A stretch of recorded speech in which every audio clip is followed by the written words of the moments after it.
It looks like Betty was also a music lover, the same as her family.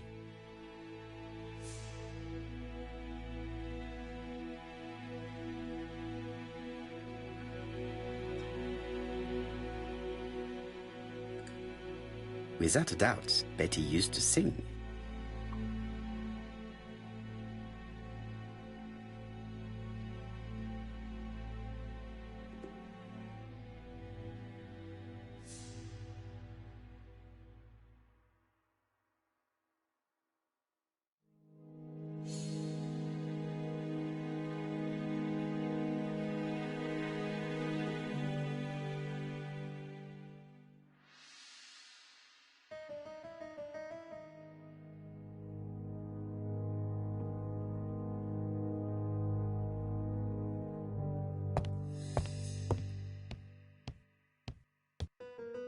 Looking at all the clothes she took out, Betty must have had a problem deciding what to wear. Maybe she had a date? A box of new stockings.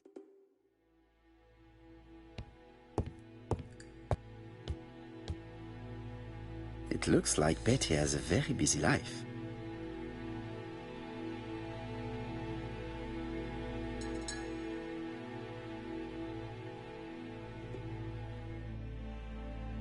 Betty liked luxury and going out, and being as pretty as she was, she probably did not have any problem getting herself invited.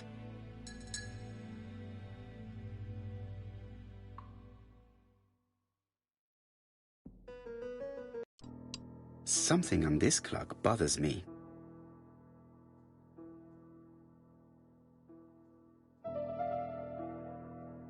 Strange. A sheet of paper is blocked in the clock. Strange. A sheet of paper is blocked in the clock.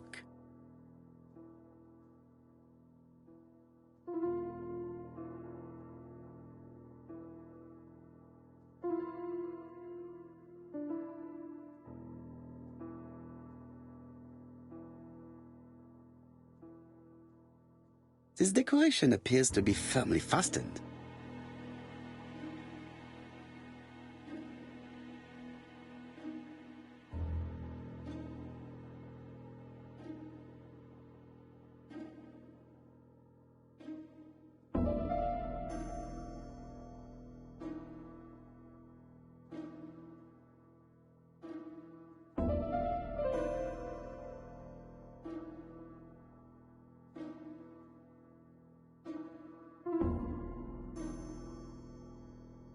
This metal disc is stuck.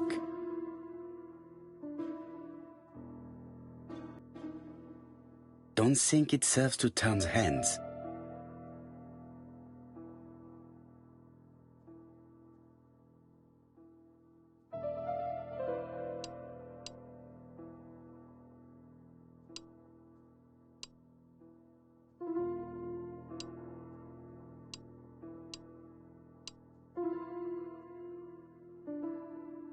The cogs are blocked by these wooden panels. The cogs are blocked by these wooden panels.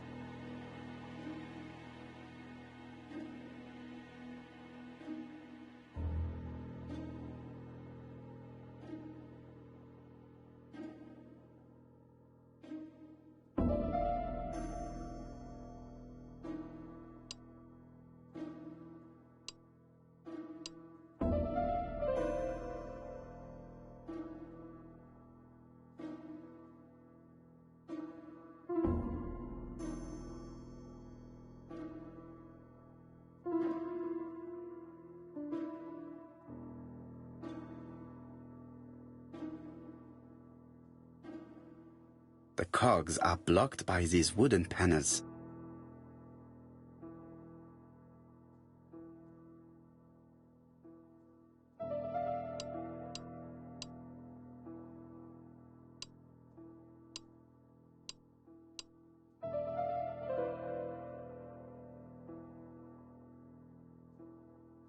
The cogs are blocked by these wooden panels.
This wooden panel is blocked. I can't open it.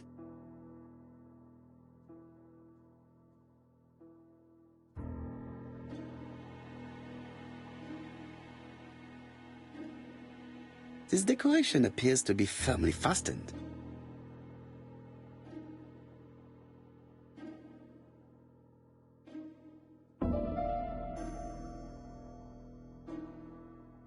This decoration appears to be firmly fastened.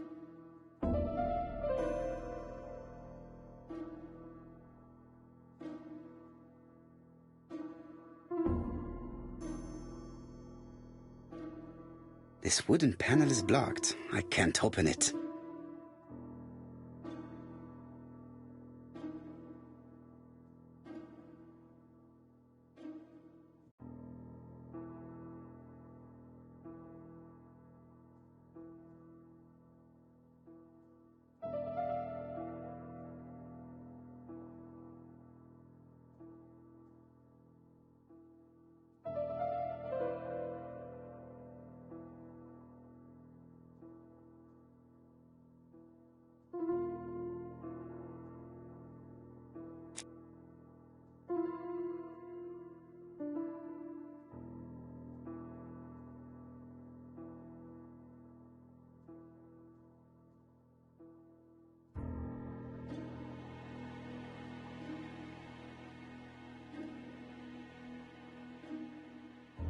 The cogs are blocked by these wooden panels.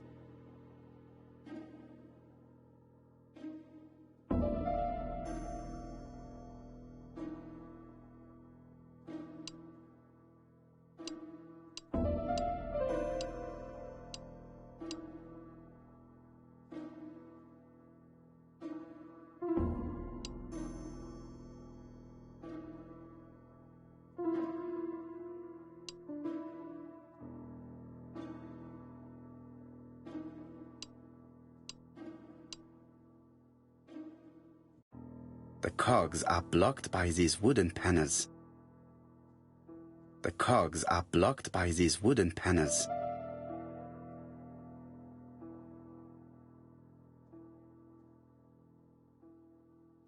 The cogs are blocked by these wooden panels.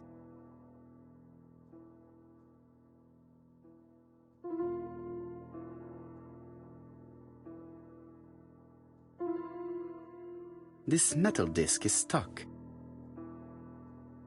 This metal disc is stuck.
This wooden panel is blocked. I can't open it.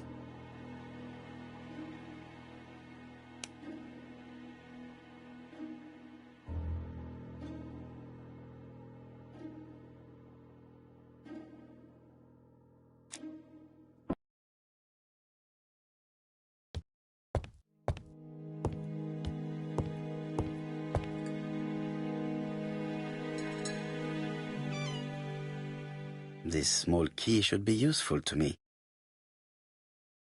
I've finished with this subject. Medicine to prevent voice loss. Did Betty have problems with her voice?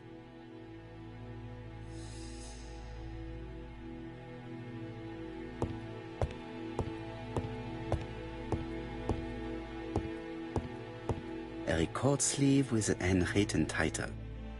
Betty must have recorded the demo. I'd be interested to hear it.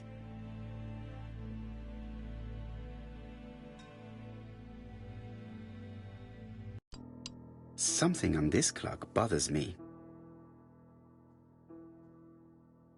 This wooden panel is blocked. I can't open it.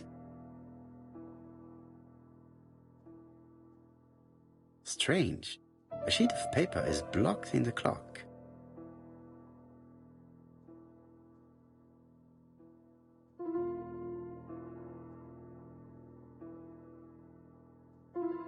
What a strange mechanism. I don't think it serves to turn the hands.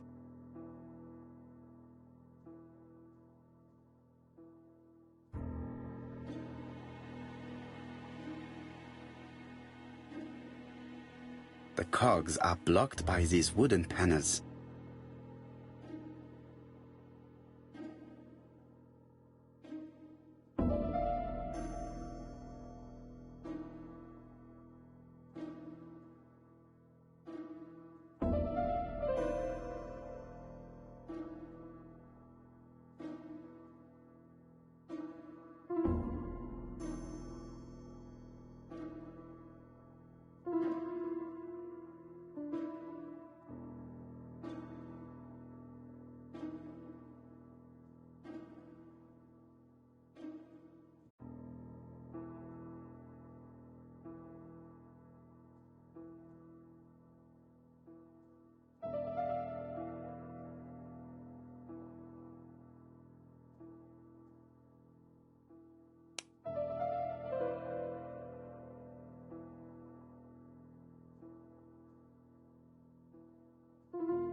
There, that's better.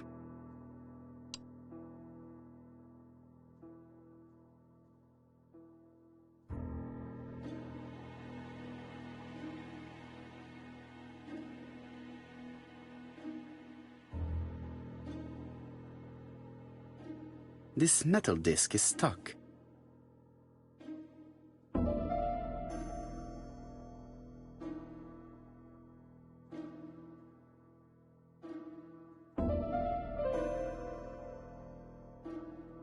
Strange. A sheet of paper is blocked in the clock. This wooden panel is blocked. I can't open it.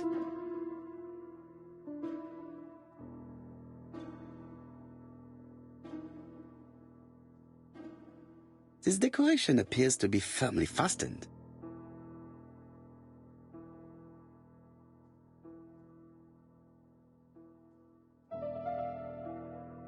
This decoration appears to be firmly fastened.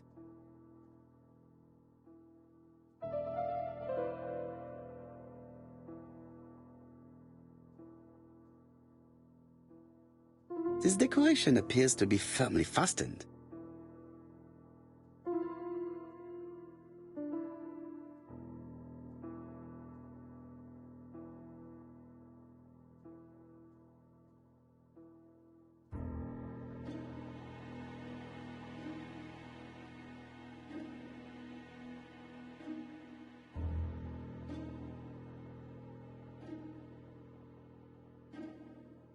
The cogs are blocked by these wooden panels.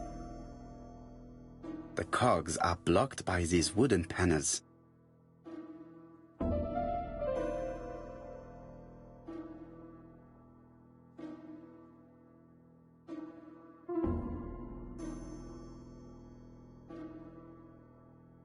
The cogs are blocked by these wooden panels.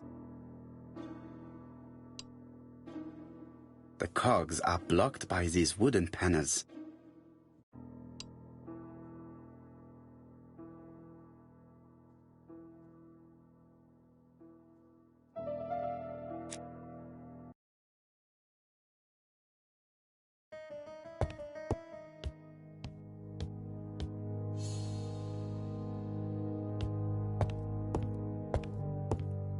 I have not finished inspecting Betty's bedroom.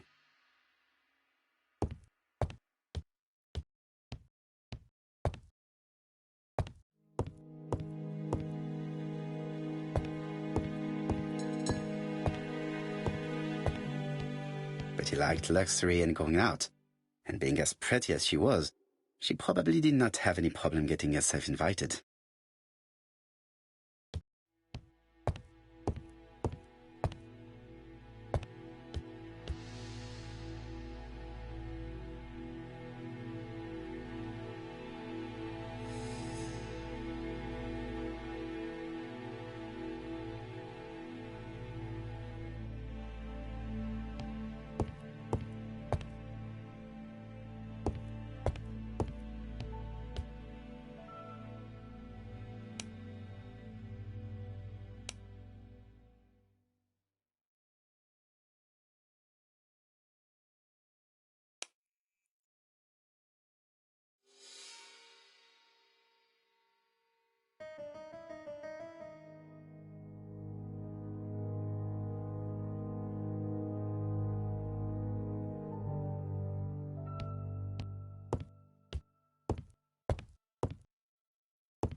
Something on this clock bothers me.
What a strange mechanism. I don't think it serves to turn hands.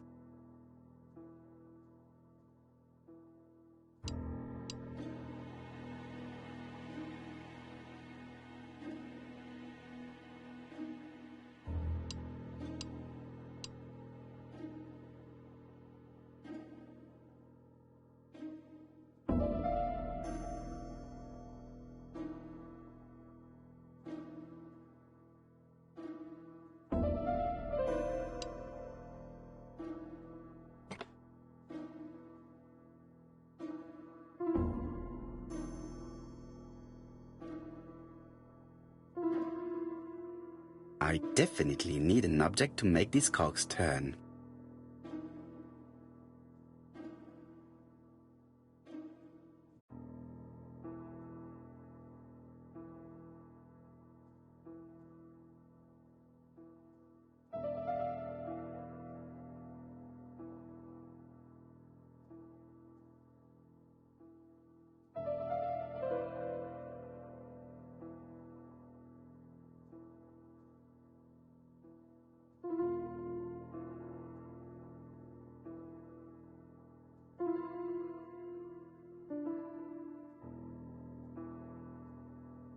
I definitely need an object to make these cogs turn.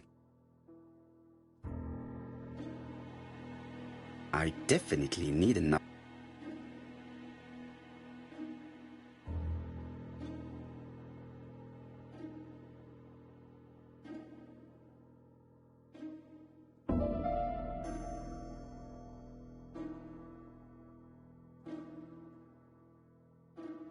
I definitely need an object to make these cogs.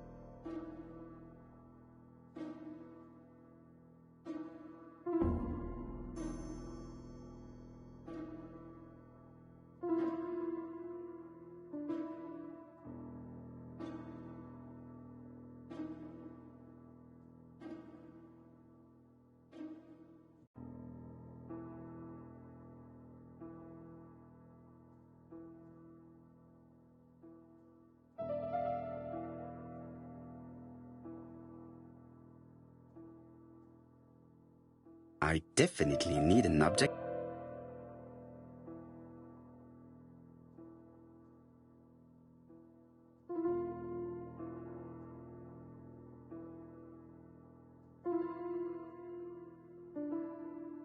I definitely need an object to make these cogs turn.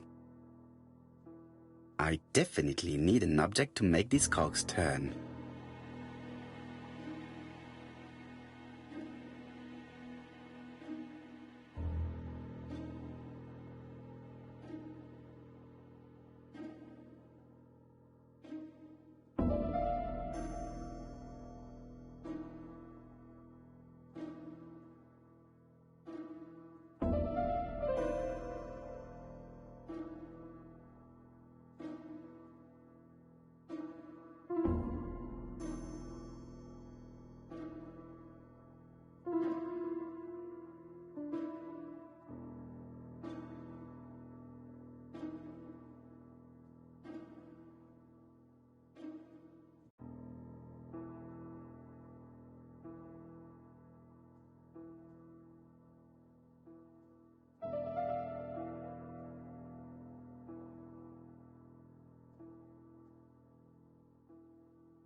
I definitely need an object to make these cogs turn.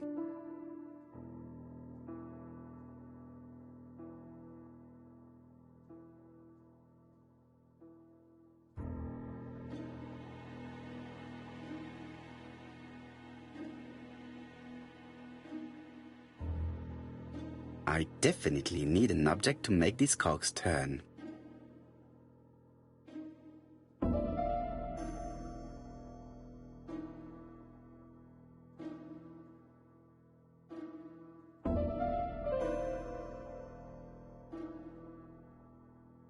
I definitely need an object.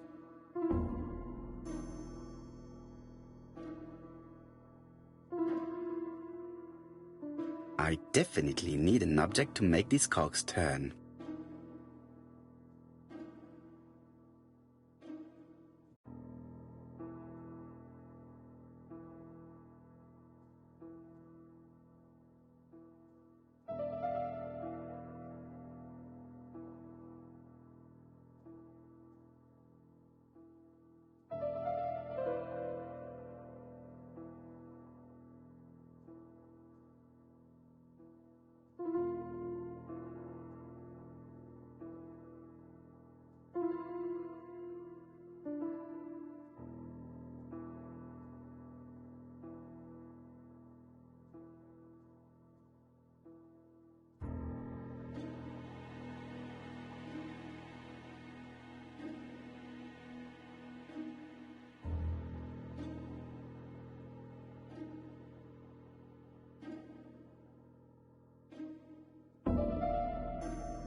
There, that's better.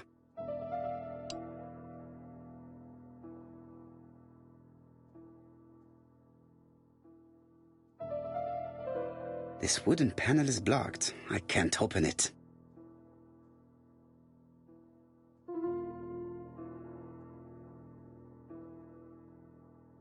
This wooden panel is blocked. I can't open it. This wooden panel is blocked. I can't open it.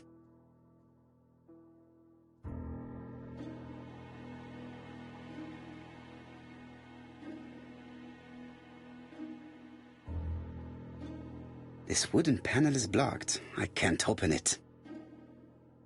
Strange. A sheet of paper is blocked in the clock. Strange. A sheet of paper is blocked in the clock.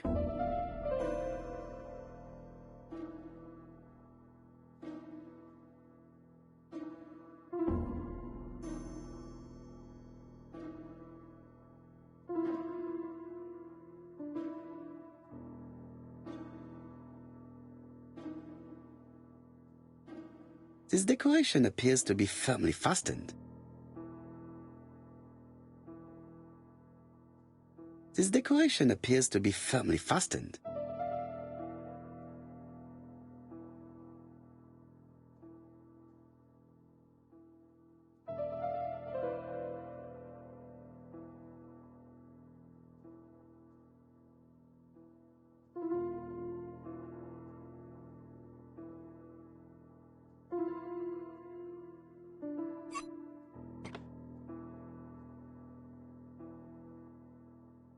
This wooden panel is blocked. I can't open it.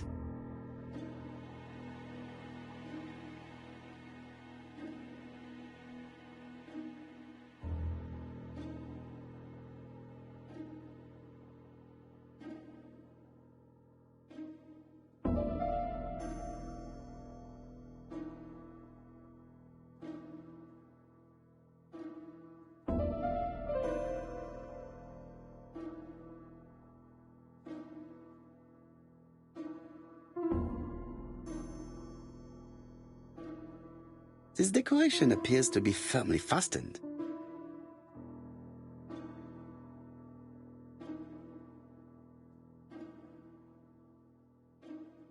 This decoration appears to be firmly fastened.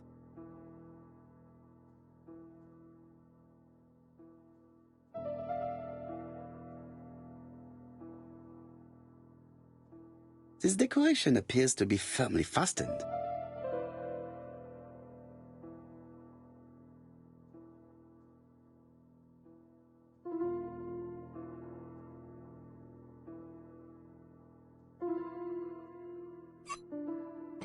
Good.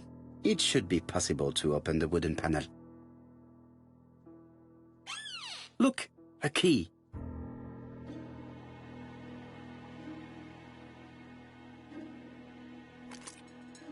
This could be useful.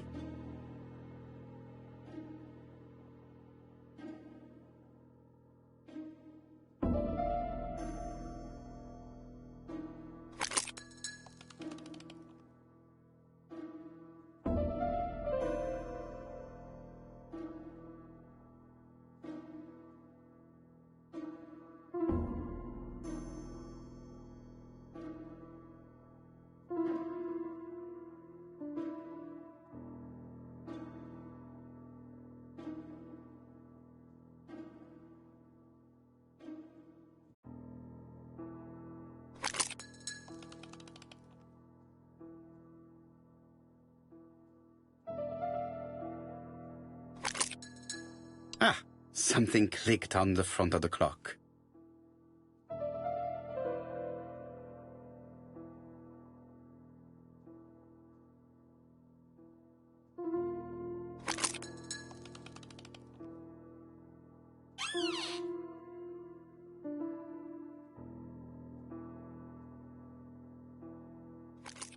This could be useful.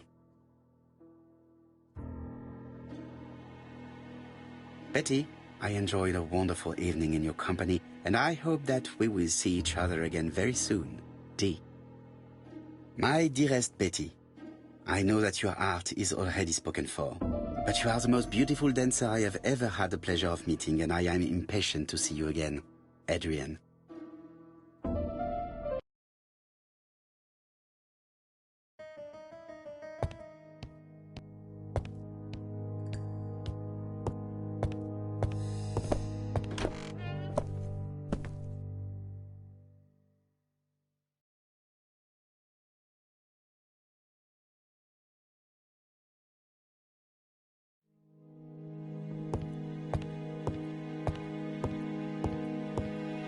They're all Miss Modest, but the Barnards are definitely music lovers.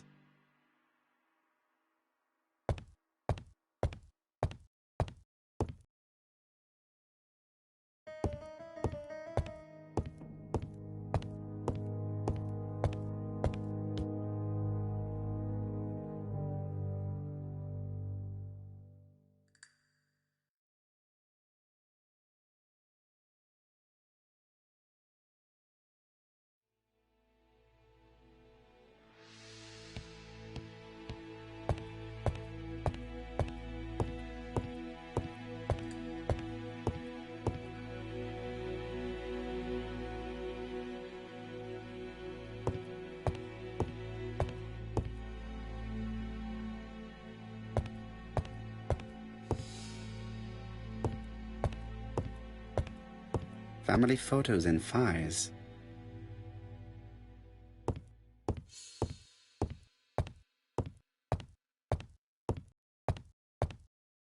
It is not the right time.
Family photos and files.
Let us see.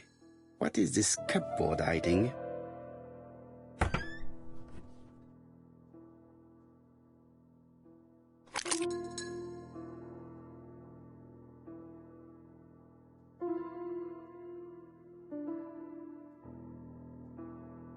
This looks like solfège.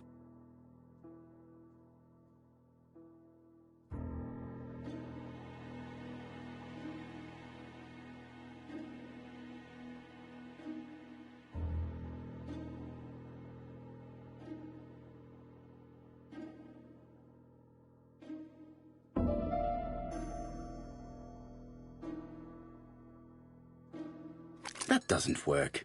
I must have forgotten a step.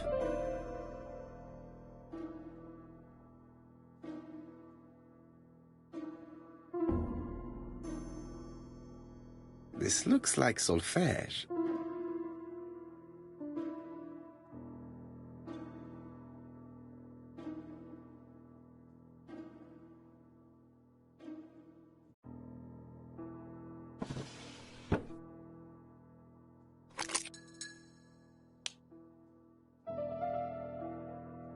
There is bound to be a clue somewhere.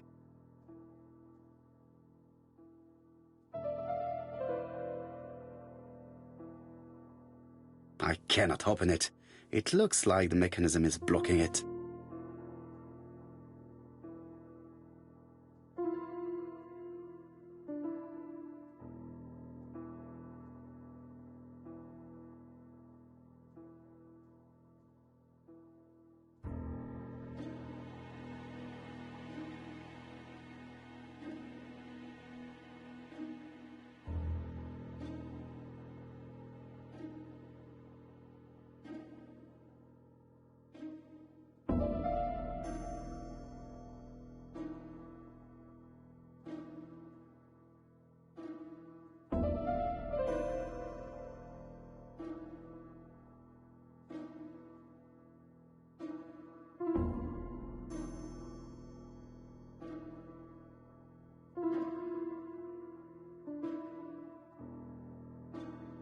There is bound to be a clue somewhere.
There is bound to be a clue somewhere.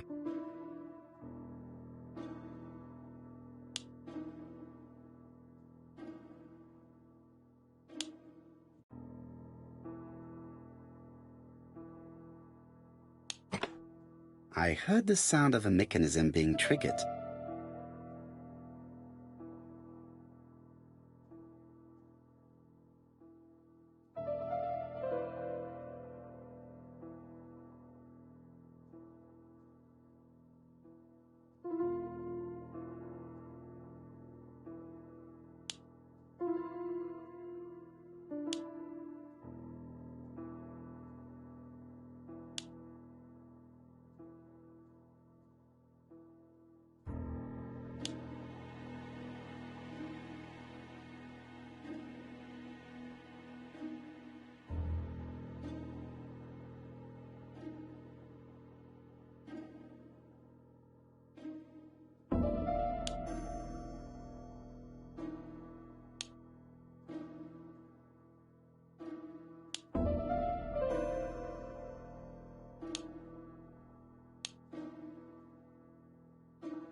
Just have to put the record on the gramophone and start it.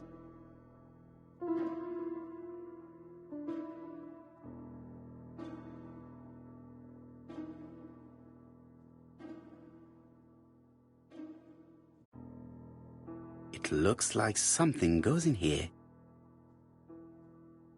That doesn't work. I must have forgotten.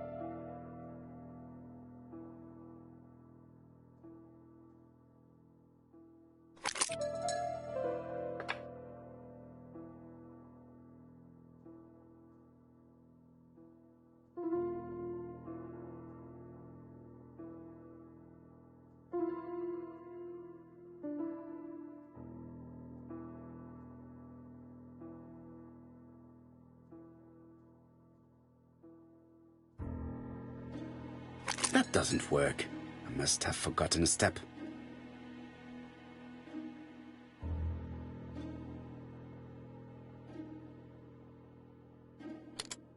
That doesn't work. I must have forgotten a step.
Oh, Donald! We're in the middle of recording. Sorry, Betty, but it's not wise. The doctor said you should rest your voice. You're such a killjoy sometimes.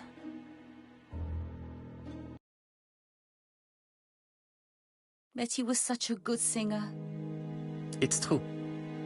Did she have any problem with her throat? Yes, she had to be careful with her voice.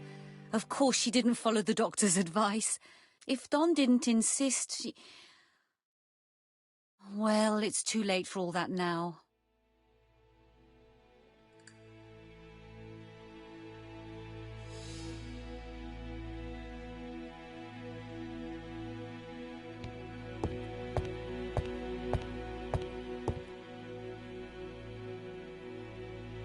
It looks like this woman is single, but she has feelings for someone.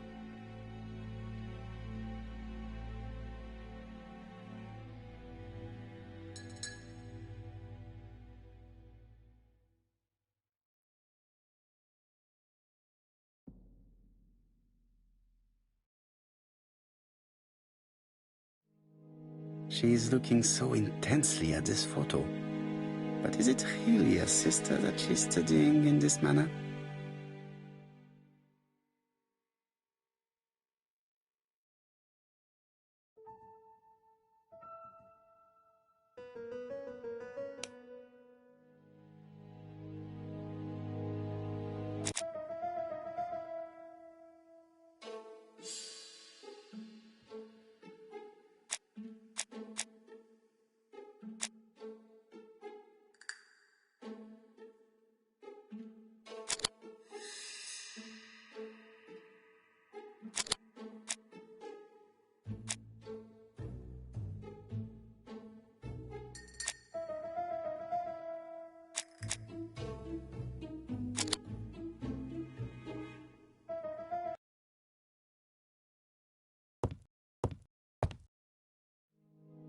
They made the perfect couple, am I correct? Yes, in a way. She was pretty and he... Well? He's a bright man, with a promising career ahead of him. He would have made Betty a good husband. He was always attentive and generous. Oh, a true gentleman.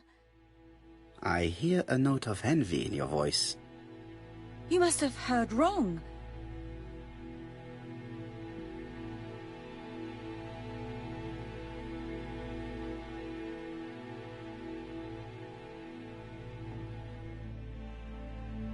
Donald appeared to be very much in love with your sister. Yes, he was mad about her. Mad, you say? Being madly in love can often be destructive, and Mr. Fraser was known for being jealous, I believe. No more than average. Men are always slightly possessive, especially when they are with a pretty woman. I am not your enemy, Mademoiselle Bernard. And you are not my friend either, Mr. Poirot, sir. Yes, but your lies are not helping Mr. Fraser, or you for that matter.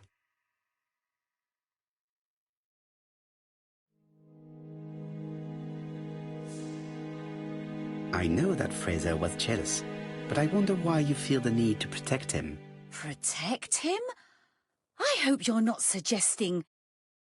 That you are Fraser's accomplice? There is nothing to suggest that, at least not yet. It would appear that your sister's murder is the second in a series that we have to stop as quickly as possible. The first was in Andover, and the same as your sister, the murderer sent me a letter informing me that a crime would be committed in that town. Now can I count on your honesty? Yes, you have my confidence, Mr. Poirot. Don is a quiet and sensitive young man. Slightly reserved, too. And as is often the case with reserved people, when he flew into a temper, he completely lost control. He could be so violent. Betty was frightened. And when was this? The first time was about a year ago. But they rowed more recently. Donald found out that Betty had lied to him. She said she was going out with a girlfriend, but she went out for dinner with a married man. It was an awful scene. She told him that until they were married, she was free to go with whoever she pleased. Donald turned quite pale and started shaking and kept saying one day... Well? He'd commit murder.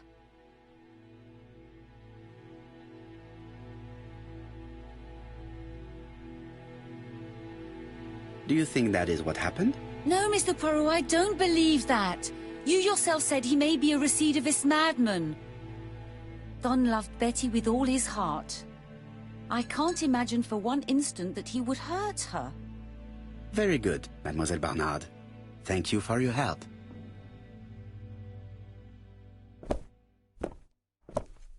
Fraser is at the Ginger Cat. The police haven't spoken to him, but they want to. Très bien, Hastings. Let's see him now. Au revoir, mademoiselle. My deepest condolences to your parents. Of course, Mr. Poirot. And don't be too hard on Don.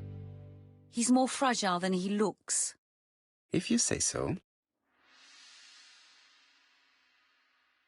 Let us now try and get our brain cells to work.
Let us now try and get our brain cells to work.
You've seen Fraser, Hastings.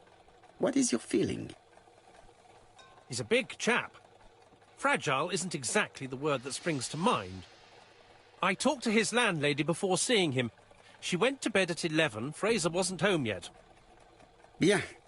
Megan Barnard said he is a reserved character but with a nasty temper. We will see if this is the case.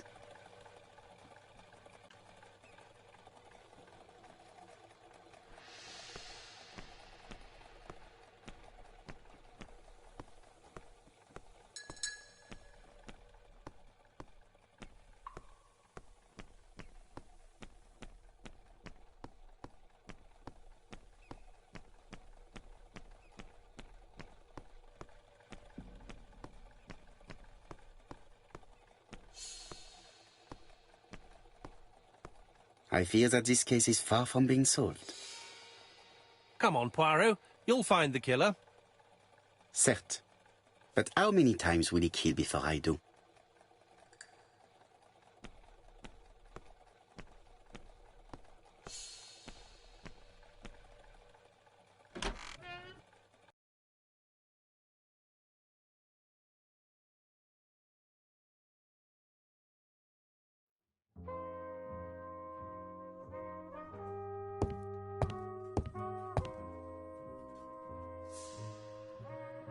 How do you do, Mr. Fraser? You're Hercule Poirot. Mr. Hastings said you wanted to speak to me. Yes. I know that it may not be the right time, but I would like to ask you a few questions.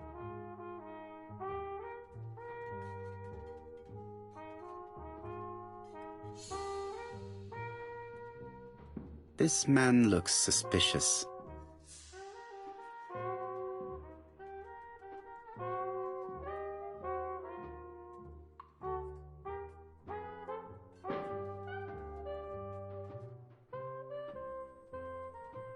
Donald Fraser is in a terrible state, as if he hadn't slept all night.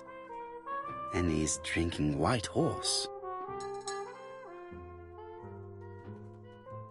Leave me alone.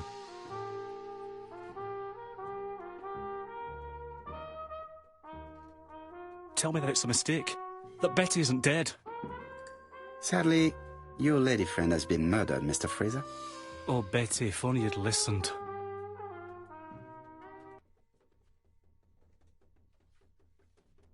Did you visit Betty yesterday afternoon? No, I haven't seen Betty for 2 days. I was at the office yesterday afternoon. Can you prove that? Of course. But why this question? Betty died yesterday evening, didn't she?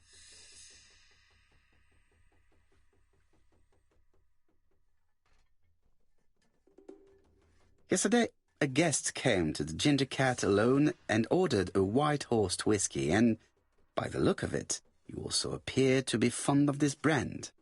Yes, it's a good whiskey and not cheap. I only drink it on special occasions. Or tragic ones. I understand. Do you know what Betty's plans were yesterday evening? She said she was having dinner with her sister.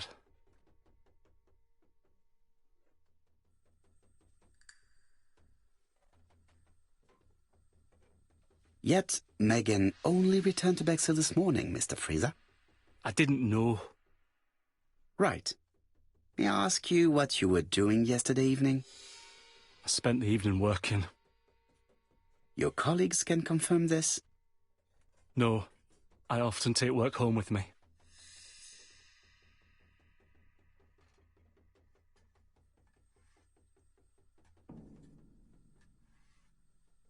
You are lying, Mr. Fraser. As was Betty when she hid the fact from you that she was seeing other men. Betty was a very decent young woman. How dare you sully her memory?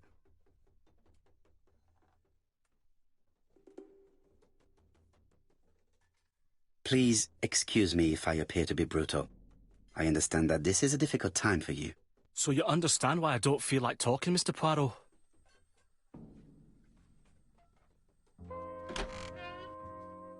Ah, I knew I'd find you here, Poirot. I thought the victim's young man was here. Yes, is all yours, Chief Inspector. Let us now try and get our brain cells to work.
Hastings is bound to tell me what he thinks about Fraser later on. Now is not the right time.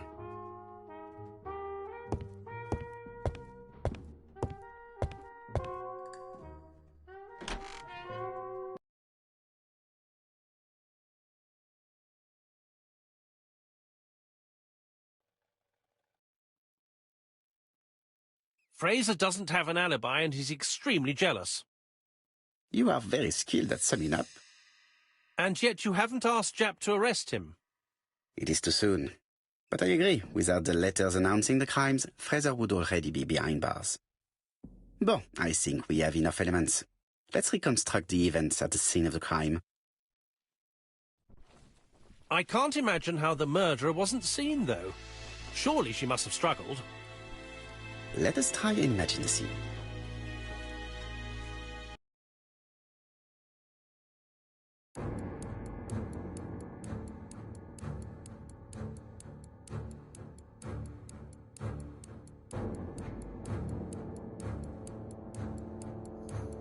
The killer and the victim are walking on the beach.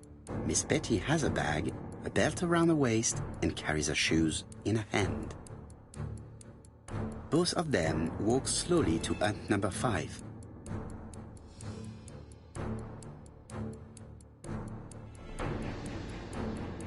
Miss Betty enters the hut. No. It wasn't hut number 5. Let us think again, mon cher.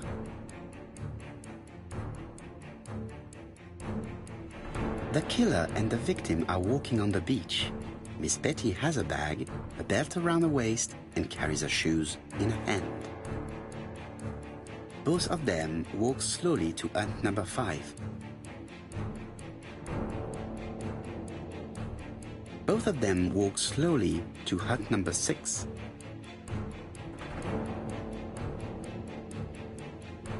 Miss Betty enters the hut. She leaves without her belongings. Then she hides a code.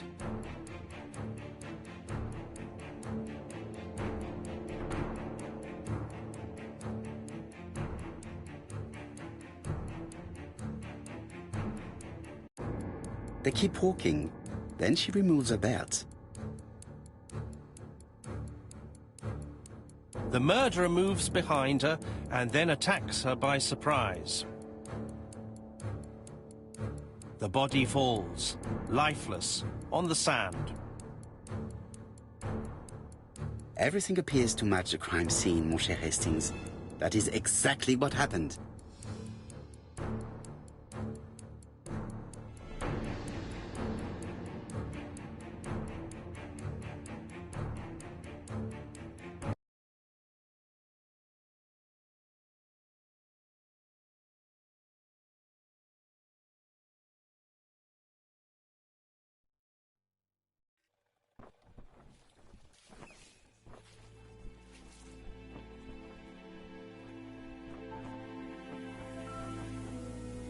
Generous? The murderer seduced Betty in order to lure her to the beach and kill her. Indeed, the young woman was certainly careless, but not stupid enough to follow a stranger. What are you planning to do, Poirot? Return to London, mon cher Hastings.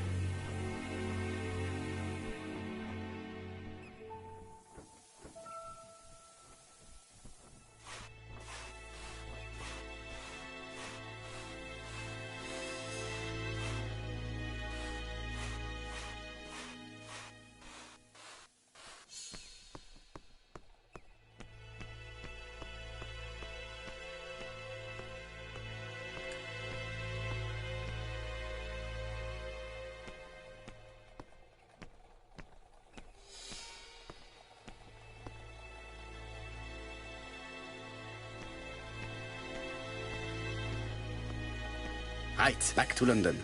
There is nothing more for us to do here.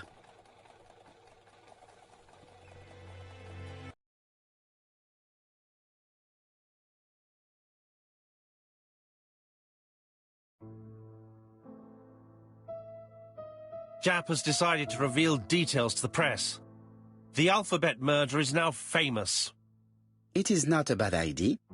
The more people who know, the greater our chances of finding out something of interest. Poirot, I have a bad feeling.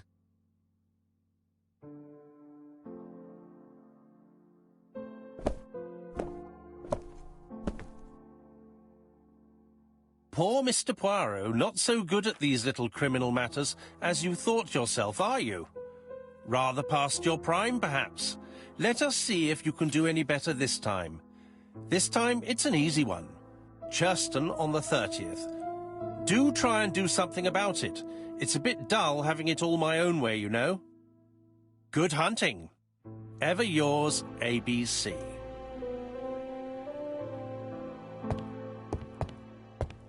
Good hunting. Did you hear that, Poirot? The murderer seems to be taking it all as a game, a challenge. He will strike on 30th in Churston. We must warn Scotland Yard.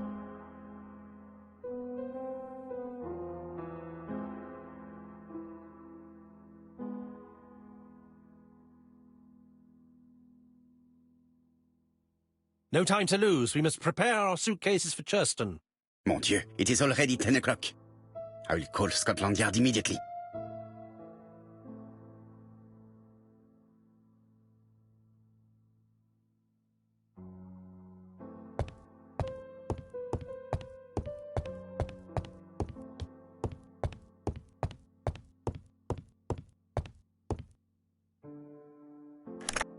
Hello, chap.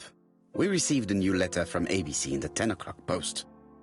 Where and when? In Churston. Today. Today? I'll inform the population immediately. I'll check the train times. Call me back.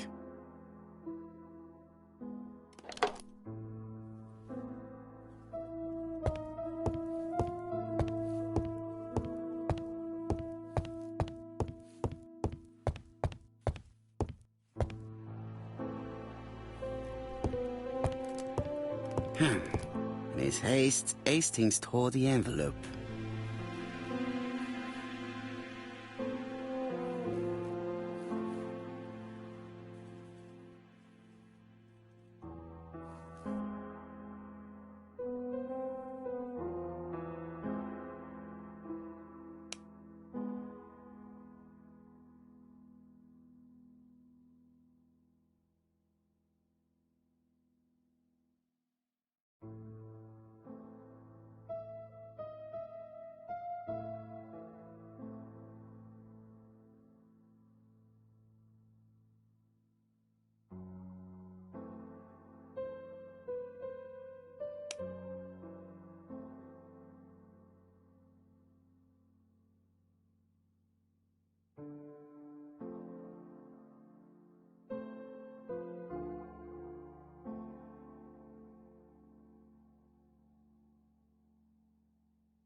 Poor Mr. Poirot.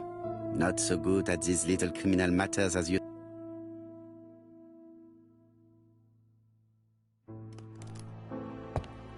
It is not the right time.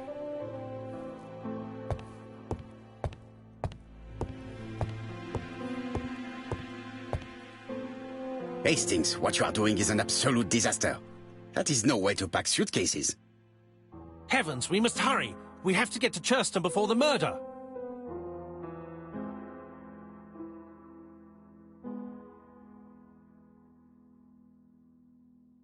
You're right, Hastings. It is an emergency. At last, Poirot, you're being reasonable. Poirot, you were right. I've just consulted the ABC guide. There's no hurry. The next train doesn't leave till 11:45. You see, there is no need to hurry. We will not be in Churston until tomorrow morning. After the murder. But why has the murderer warned us so late? It's not what he usually does. Did he do it on purpose? Very good question, Hastings. We should also compare the letter we have just received with the other two. Although I have very little doubt about what we will find.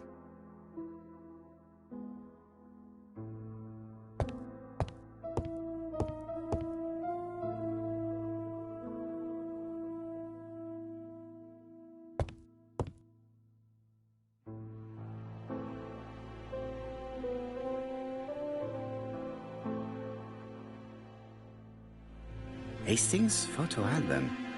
He is very proud of his bag.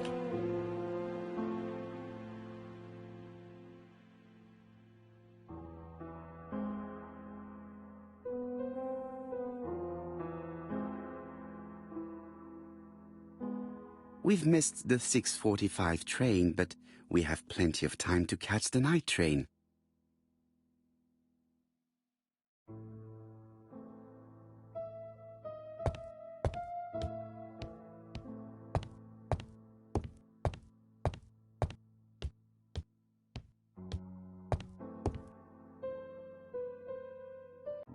Right, let us compare this new letter with the second one. Let us examine this more closely.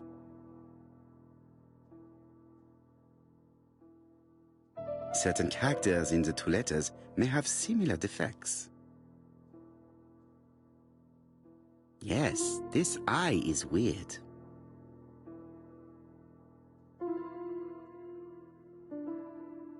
Right, let us compare this with the other letter.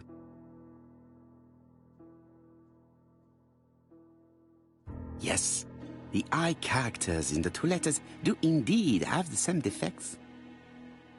I have to find some other similar defects to confirm my theory.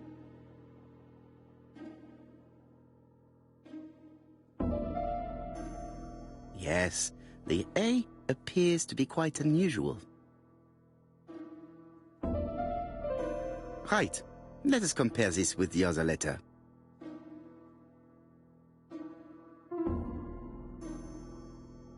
That's right.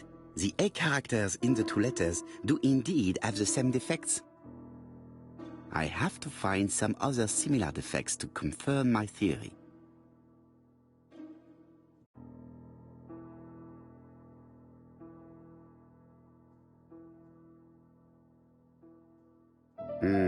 The W is not printed properly. Right, let us compare this with the other letter. Of course, the W characters in the two letters do indeed have the same defects. My theory was right. These two letters were written with the same typewriter. Let us now try and get our brain cells to work.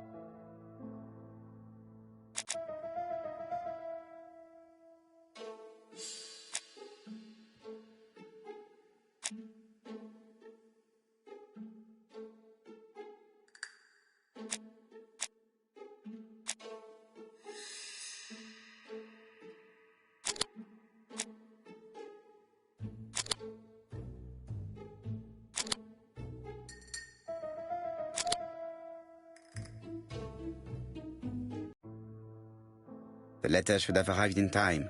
The postmark shows that it was sent 3 days ago. However, our man made a mistake in the address, which explains the delay.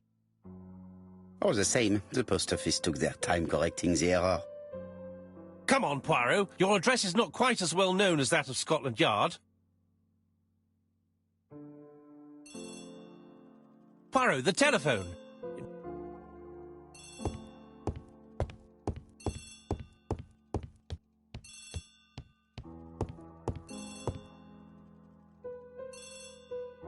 Ah, some cool air.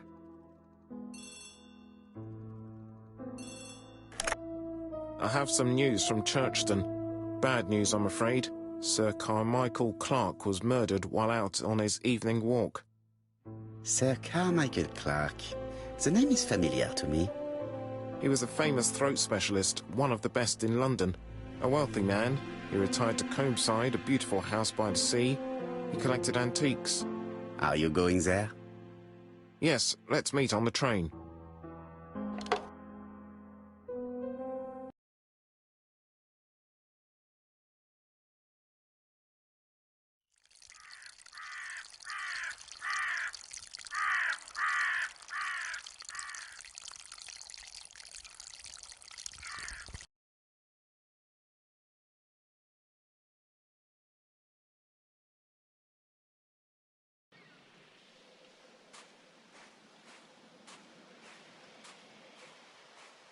The victim is called Sir Carmichael Clark, one of the best throat specialists in London. The body was still warm when we found it. If we'd been warned earlier, we definitely could have saved him. It appears that the murderer made a mistake when he wrote his letter.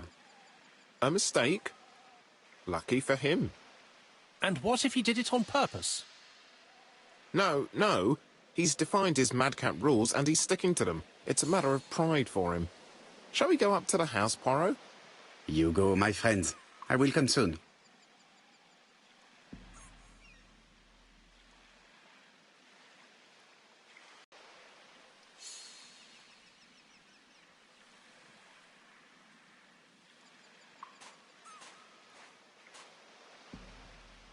Jap has emptied the victim's pockets and has laid out their contents on this piece of wax cloth.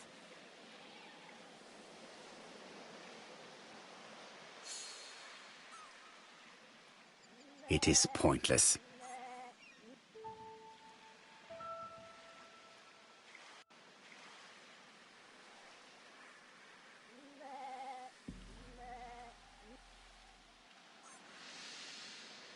It is pointless.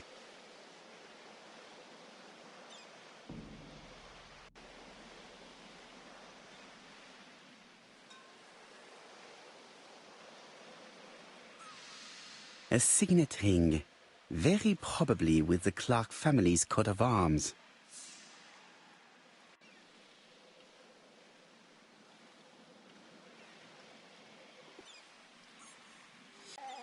An oriental dragon. It's an old piece, much older than the pocket watch on which it was fastened.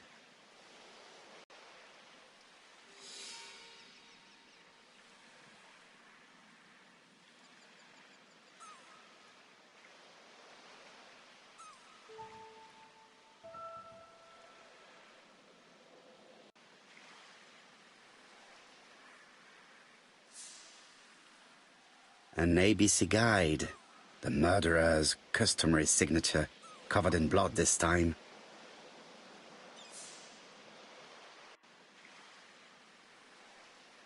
Apart from the wound to the throat, the body is untouched. No cuts, no bruises. Sir Carmichael's throat was cut. It's a clean incision, a professional murder. The gravel on the path has been sprayed with blood that covers a conical-shaped area, which starts at the body and becomes wider as it moves further from the bush.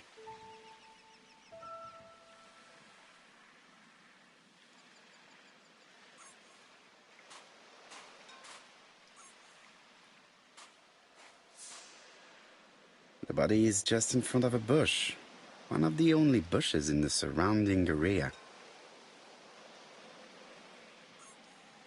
The vegetation behind the bush has been trampled. Let us now try and get our brain cells to work.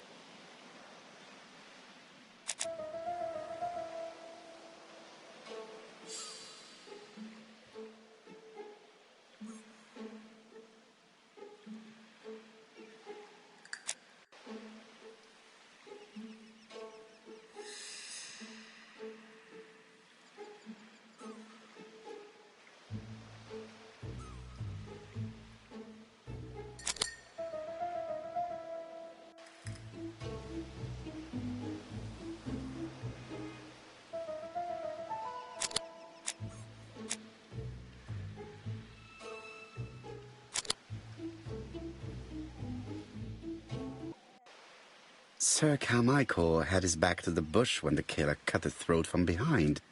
A fatal blow that sprayed blood over a range of more than 1 meter. Let us now try and get our brain cells to work.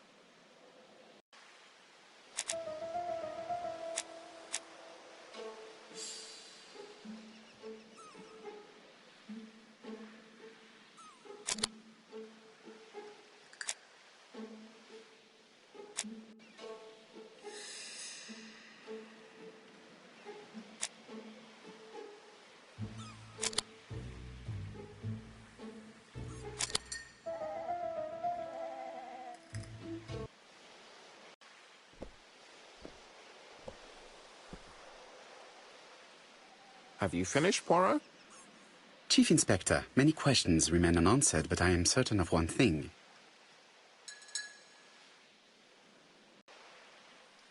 The killer has prepared his crime very carefully. Quite right.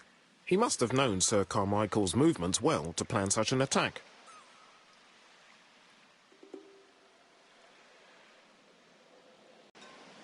The murderer struck with terrible savagery. Yes, blood flowed. It's the first time he's attacked a man. He armed himself accordingly. Have you spoken to the victim's family, Chief Inspector? I've spoken to the brother, Franklin Clark. I didn't get much out of him. He's yours. I must get the body removed.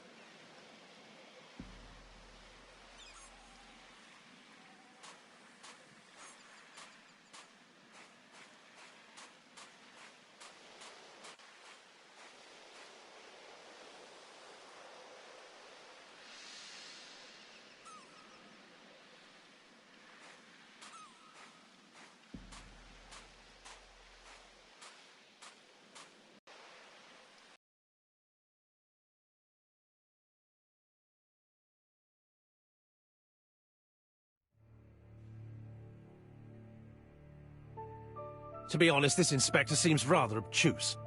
I'm counting on your friend Poirot to catch my brother's murderer. Ah, here he is now. Please, Mr. Poirot. Mr. Poirot, this is my brother's secretary, Miss Thora Gray. Pleased to meet you, Mr. Poirot. Would you like some tea? No, thank you, mademoiselle. I find it hard to digest.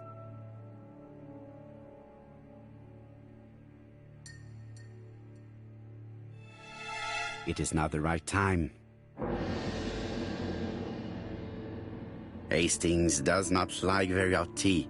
He's going to blow on his cup for a good while before drinking.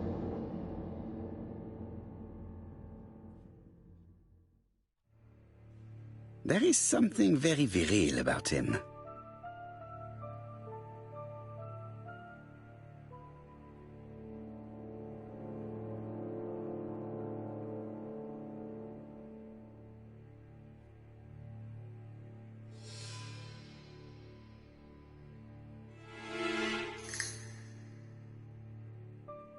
There is something very viril about him.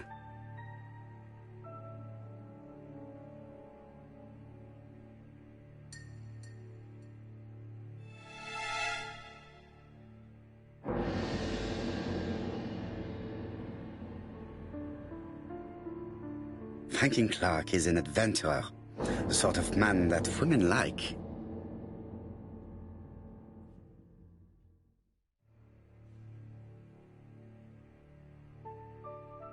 There is something elegant about her.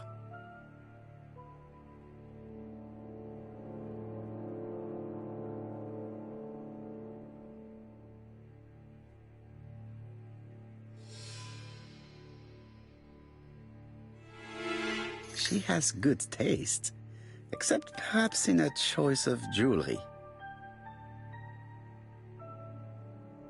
Please excuse me, I have to take care of Lady Clark.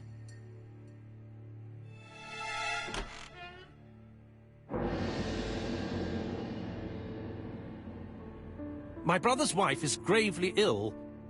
You will probably want to question her, but I fear that it won't be possible today.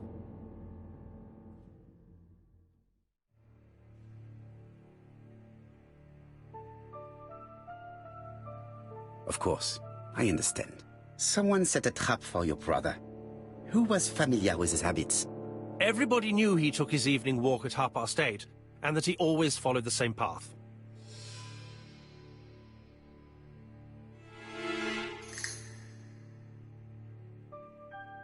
And did people of the village know Sir Carmichael's habits? I don't know. It's possible. What were you doing last night? After dinner, I went to my bedroom. At 11 in the evening, the telephone rang. It was the police. I went to look for my brother.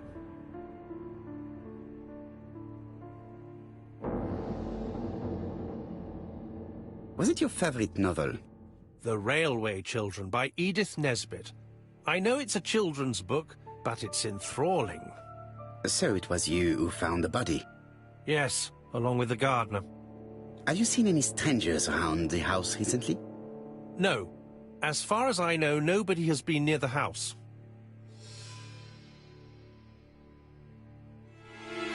Miss Clark. Oh, Lady Clark must have fallen from her chair. I have to help Miss Grey get her up.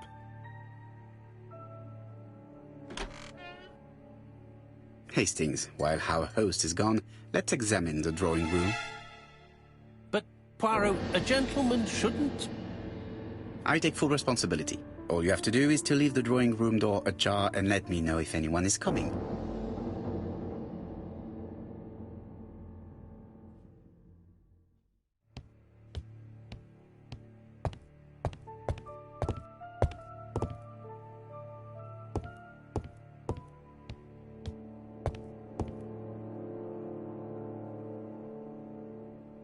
It is an emperor. His place at the center of the table is probably symbolic.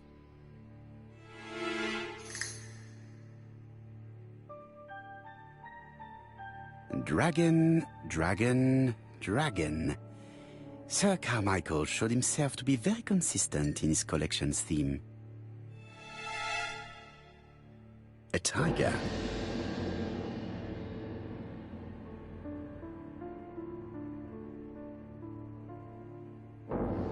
A crane?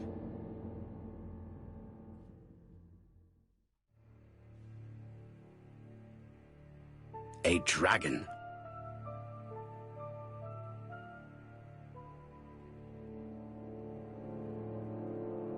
A turtle.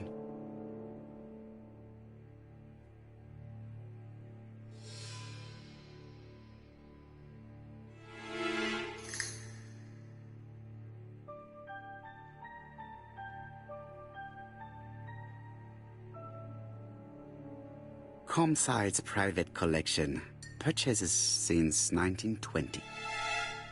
The catalogue for Sir Carmichael Clark's collection.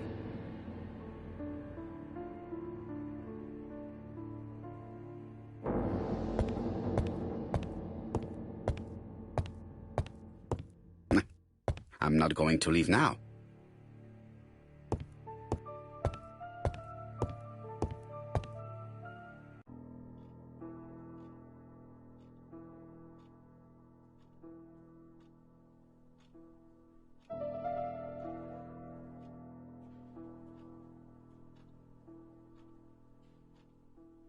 Turtle, the dragon, the crane, and the tiger.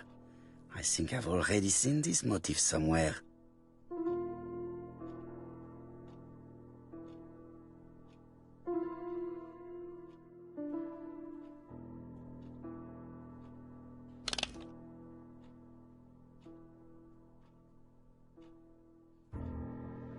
The position of each motif is correct, but they are not turned the same way as on the table.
turtle, the dragon, the crane and the tiger.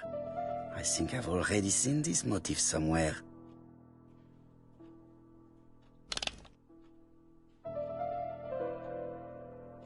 The position of each motif is correct, but they are not turned the same way as on the table.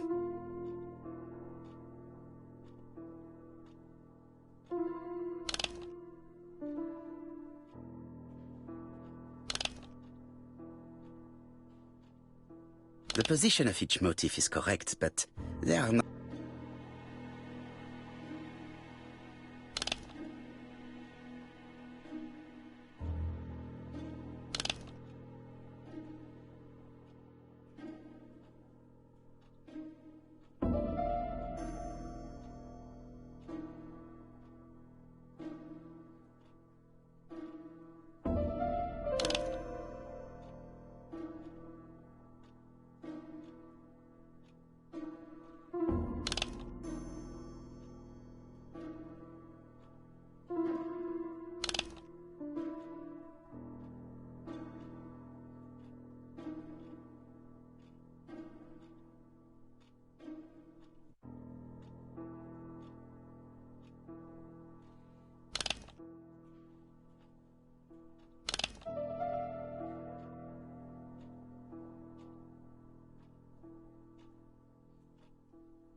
The cardinal points. This book could maybe help me. Each cardinal point is associated with one animal and one color. In the middle sits the imperial dragon, and out of respect, all the others are turned towards him.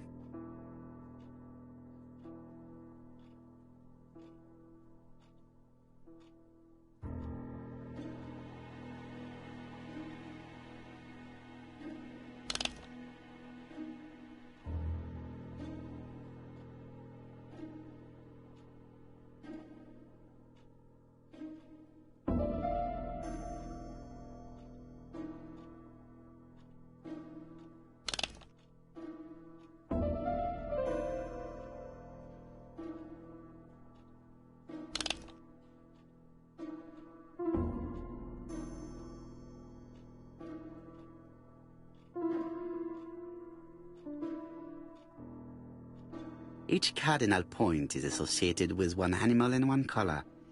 In the middle sits the imperial dragon, and out of respect, all the others are turned towards him. Each cardinal point is associated with one animal and one color.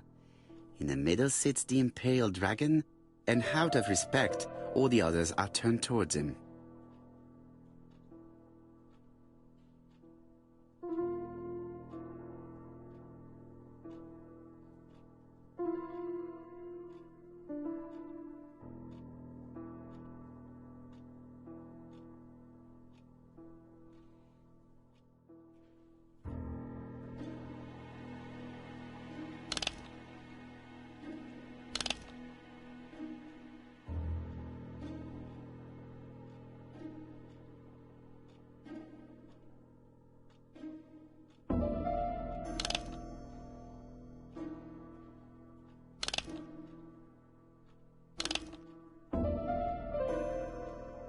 The position of each motif is correct, but they are not turned the same way as on the table.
think I heard a bang.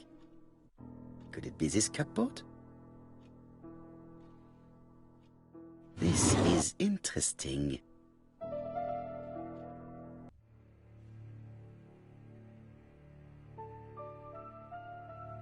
These daggers are only ceremonial weapons.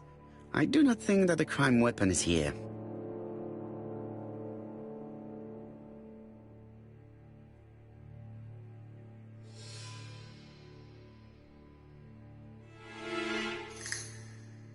Ernest Logan, MD, Brighton Cancer Institute, 201 Dusk Road, Brighton, Sussex.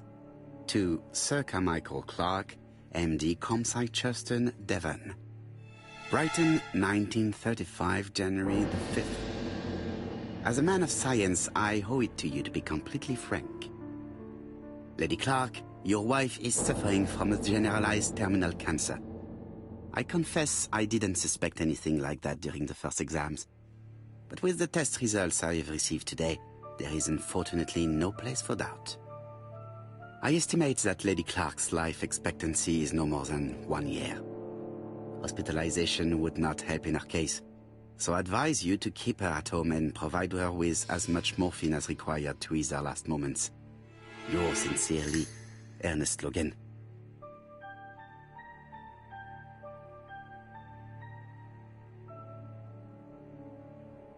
Here's Miss Grey. Sorry to keep you waiting. Lady Clark's condition requires regular care. I believe you want to ask me a few questions. Indeed, mademoiselle. This porcelain is remarkable. Is it old? It's about 3 centuries old, I believe. Wait, let me find the reference.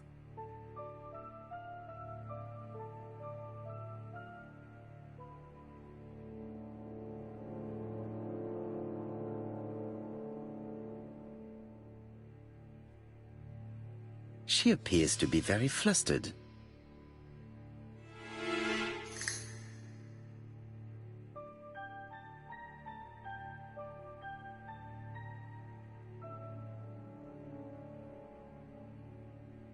She's unable to hide her emotion, and her makeup has been disturbed.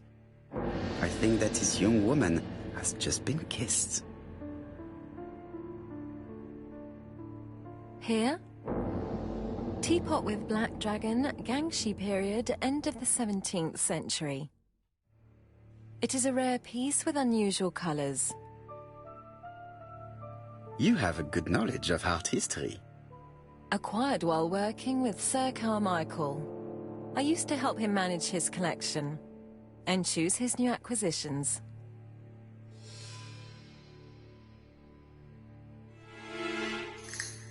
And sometimes, he used to give you a piece as a gift. Is that right? Gift? What do you mean?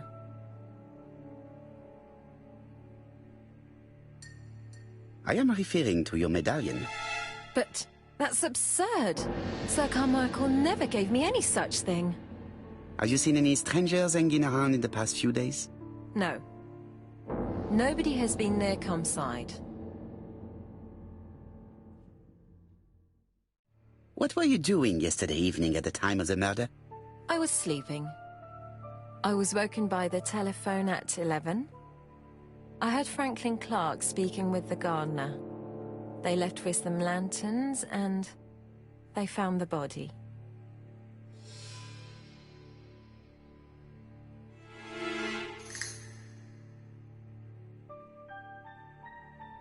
What are your feelings about Franklin Clark? What an odd question. Of course I think he's a good man. He's energetic, nice, very sociable.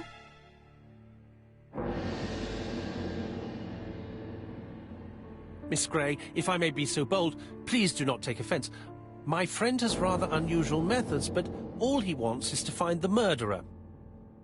Yes, I understand. I must rest. Please excuse me. Earlier, you asked me to watch the living room door for you. I don't wish to be indiscreet, but sometimes a gentleman stumbles upon a secret without intending to. That is sometimes the case. And I saw Franklin Clark kissing Miss Grey at the foot of the stairs. Do you think this is a common occurrence? No, I saw emotion, intensity. I think it was their first kiss. Well done, mon ami. Well spotted. However, I don't think I completely understand this business. Why did Sir Carmichael not defend himself? He appeared to have been active and strong. The murderer did not give him a chance. Let us try and reconstruct the scene.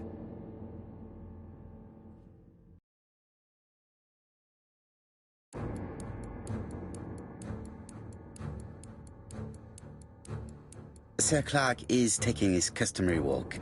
Our killer is hiding behind a bush.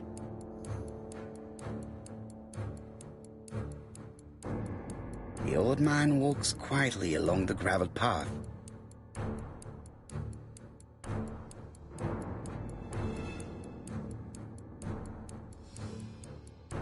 Then he turns towards the sea to gaze at it.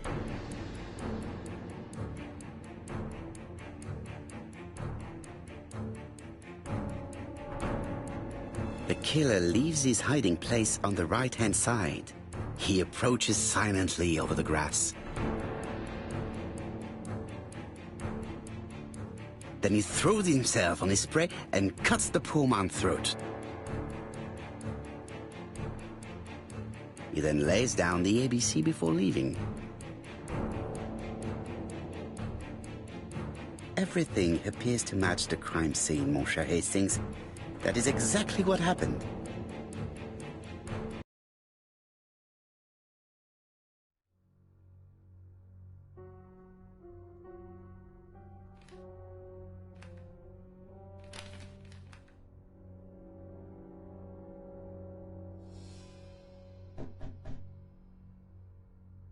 Oh, just a minute. I'm getting dressed.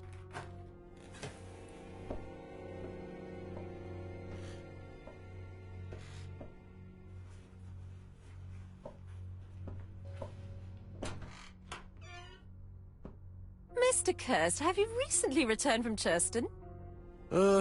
Yes. Indeed I have. Have you seen the papers? And to think that you might have rubbed shoulders with the killer. Imagine that.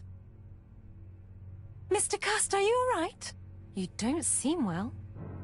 My apologies. My throat is burning and my head feels heavy. It's ever since the war, you know. Since my injury, my head has never been the same.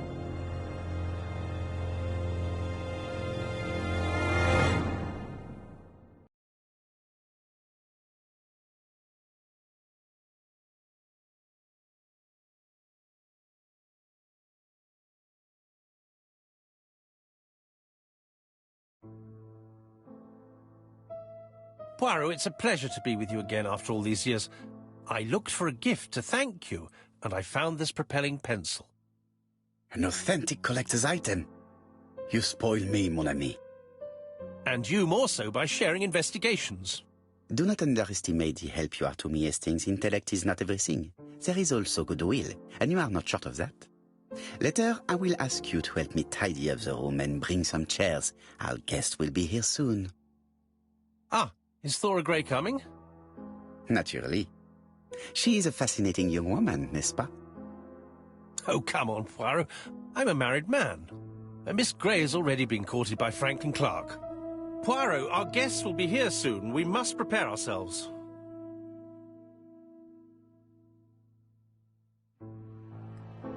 I should take advantage of the silence to examine them.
Sometimes I love a brunette, sometimes I love a blonde. That's what the song says.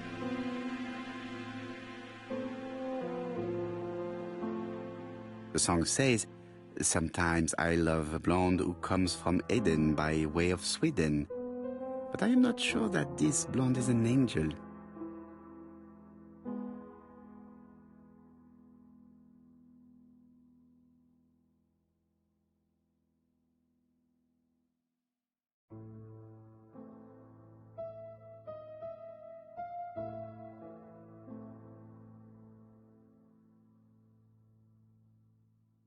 Donald is always on edge.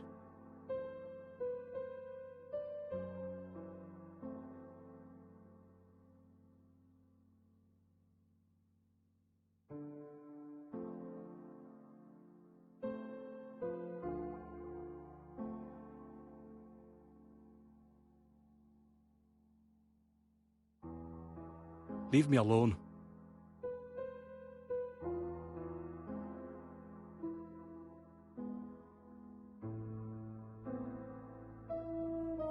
Donald Fraser is very nervous at the moment, even if he's trying hard to control himself.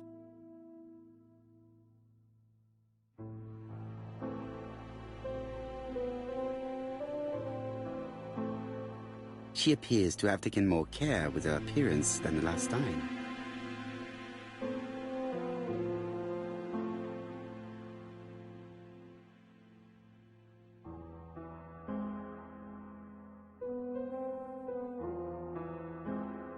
She's looking at Mr. Fraser out of the corner of her eye.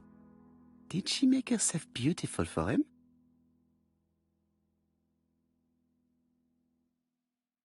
I should take advantage of the silence to examine them. I should take advantage of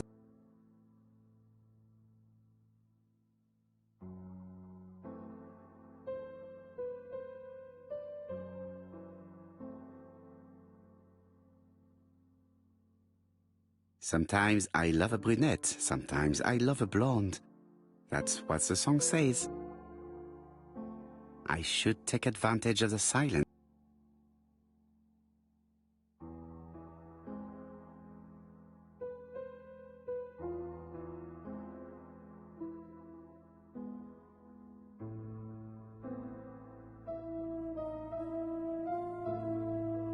I ought to concentrate on my guests.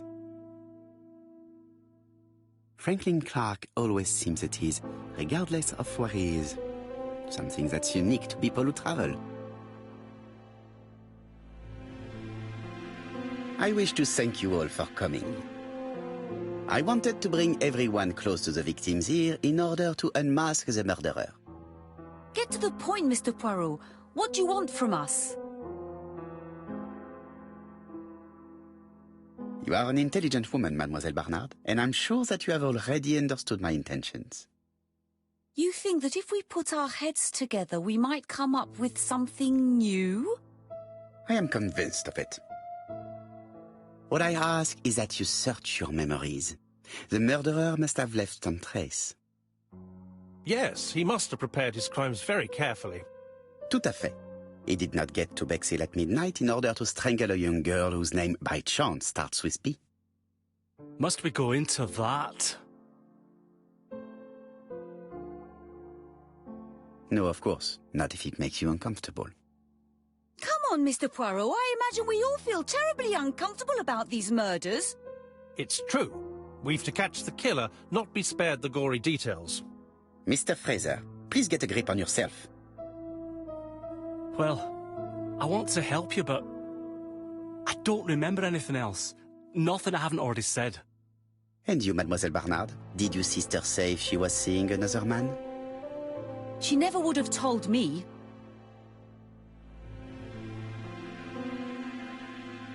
Allons, surely sisters have no secrets. She never spoke about any of that to me. Do you believe me, or do I have to repeat myself? Betty knew I didn't approve of her behavior. Her flirting was spoiling any chance she might have had. Tell me, mademoiselle, what did you talk about with your sister? Silly things. Her new dress. She wanted a pair of black stockings to go with it. Mother bought her a brand new pair. The day it happened, she was crying. And to think that Betty never even wore them. Poor Mummy. Your sister used to sing, I believe. Did she ever perform in public? She dreamt about it, but she had a very bad cough. It troubled her greatly. She had to cancel auditions and miss lots of opportunities. A pity. Yes, she sang well, but that doesn't tell us much about the murderer. Qui sait? In any case, we now have enough information to draw up a relatively precise psychological profile. Let us now try and get our brain cells to work.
So, ladies and gentlemen, we can now surmise without too much risk of error that our adversary is calculative, sure of himself, a seducer, of outstanding intelligence, that he has plenty of self-control, and that he likes railways. It's a good start. Other meetings may be necessary. I hope that you will be able to come back again. Well, it's just that...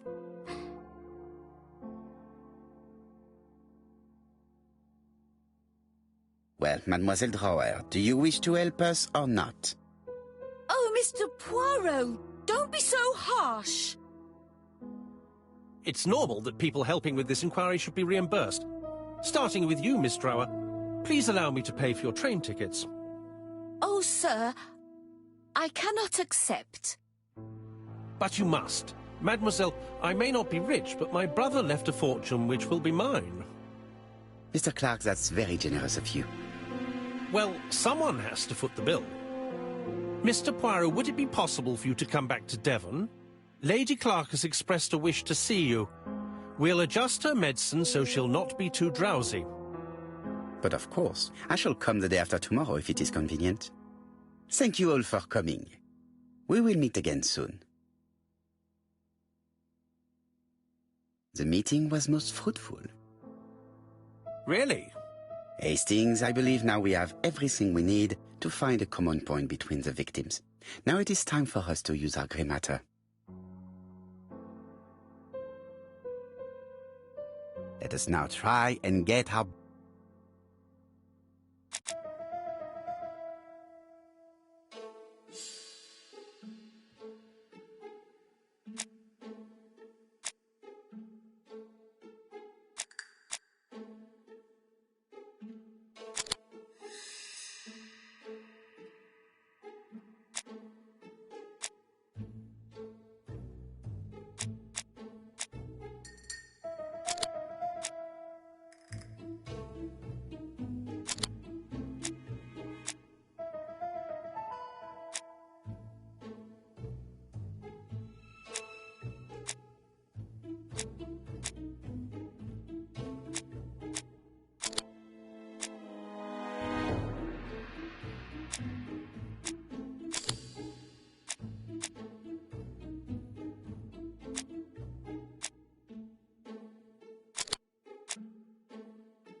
The first two victims suffered from bad throat, and that was precisely the specialty of the third victim, Dr. Clark. We have a lead. It would pay to take a closer look at the medical records of Dr. Clark's patients. We'll do so during our next visit to Churston. I will do it myself, mon ami. You must remain in London just in case ABC sends us another letter. Very well, as you wish.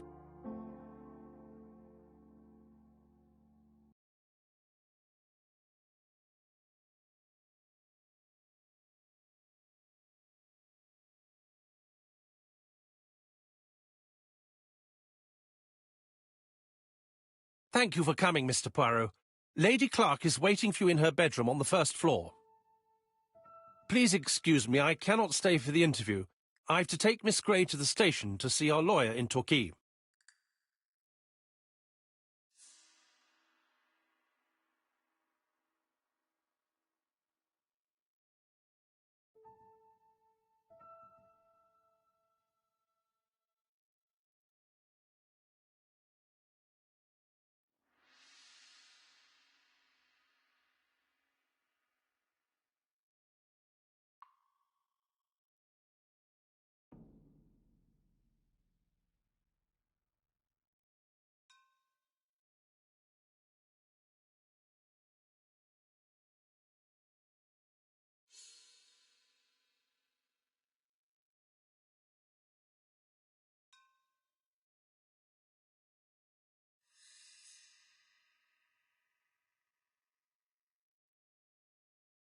Are you going on holiday, mademoiselle? Not exactly, Mr. Poirot. Miss Gray very kindly stayed with me to settle my brother's affairs, but naturally she prefers to find a position in London. Ah, très bien. I'll be absent all morning, Mr. Poirot, but the nurse is coming soon. She's to ensure that the dose of medicine doesn't make our patient drowsy. Thank you, Mr. Clark. Have a nice trip, mademoiselle.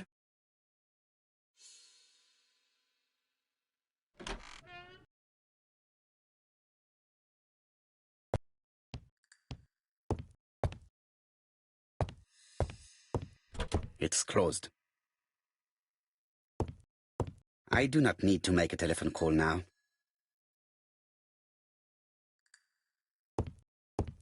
It is not the right time.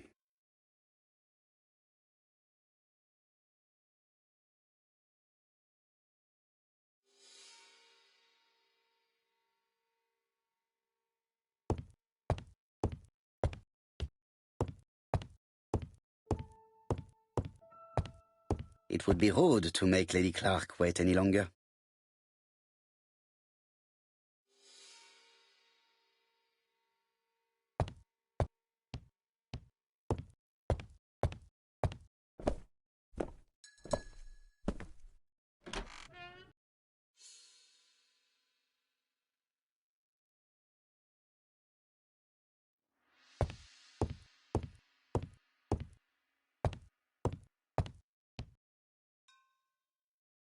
This poor woman is very ill.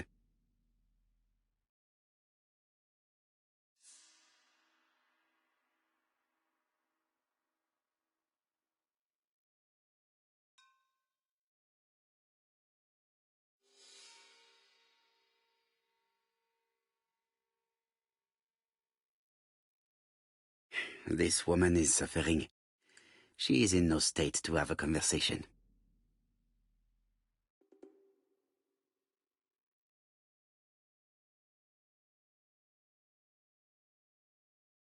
This woman is suffering.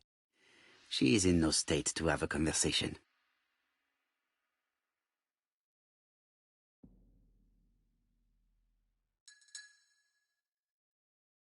Mr. Poirot? My respects, madame. Thank you for coming. Thank you.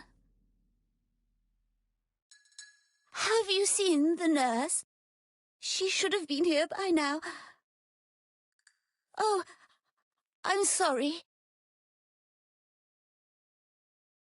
The telephone in the hall is ringing.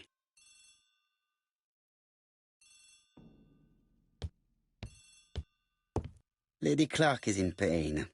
I have to give her an injection of morphine to ease her suffering.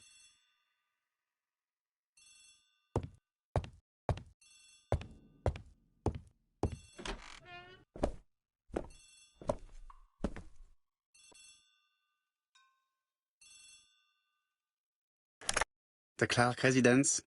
Detective Hercule Poirot speaking. How do you do, Mr. Poirot? I'm Lady Clark's nurse.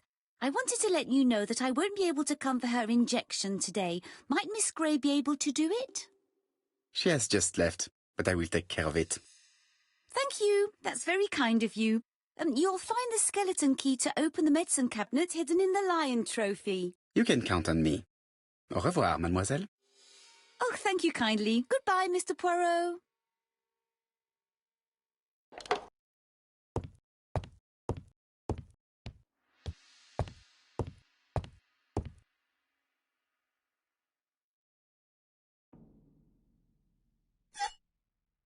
Here is the skeleton key.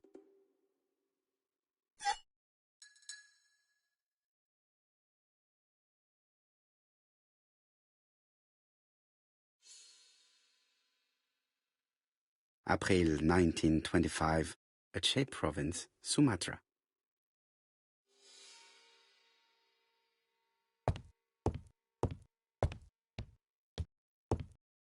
It is now the right time.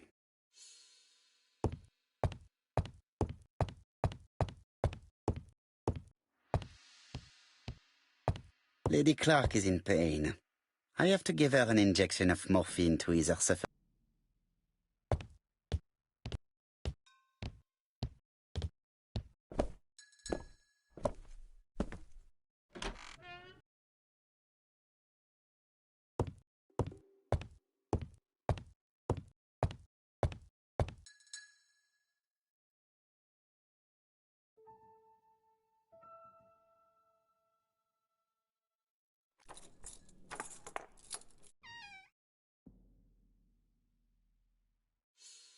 Ah, Mr. Poirot. Oh, I feel better now.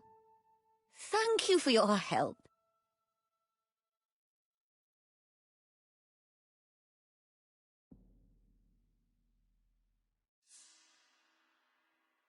You asked for me, chère madame. Yes, yes, of course, I wish to speak with you. But what was it about? No doubt. You wish to talk to me about what happened to your husband? Ah, yes. Oh, poor Carmichael. Has the madman who killed him been caught? Not yet, chère madame. There was a great many people in Cheston on the day of the murder. Indeed.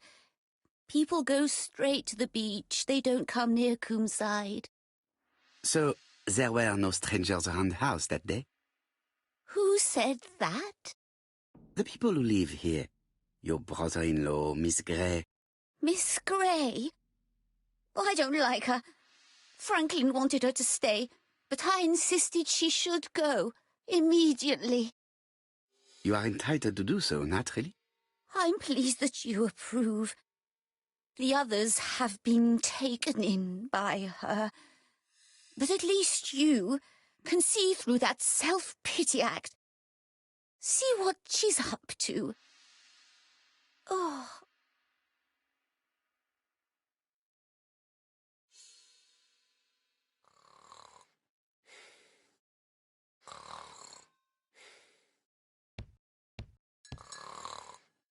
She is sleeping.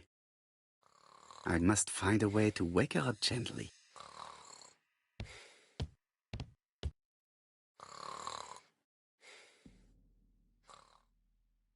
This subject will probably be useful to me.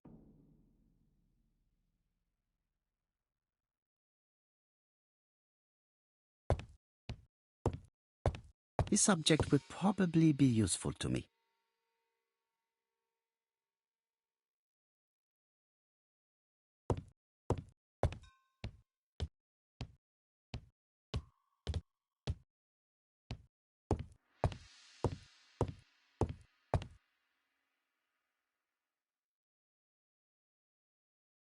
This subject.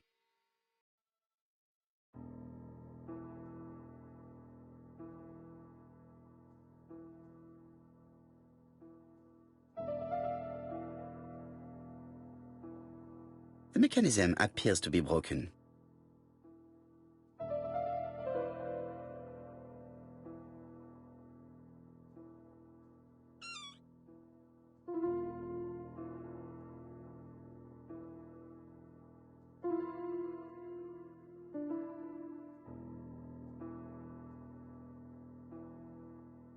This spring appears to be broken.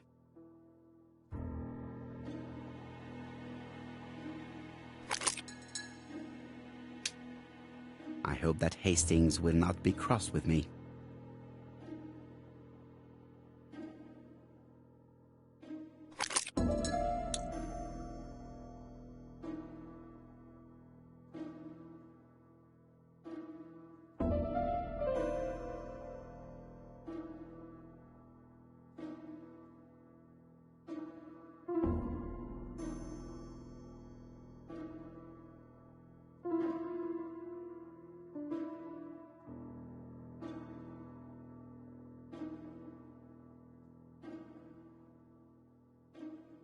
This part appears to be working.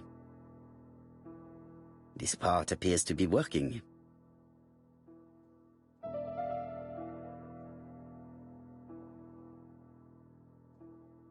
The bronze comb is preventing me from positioning this one.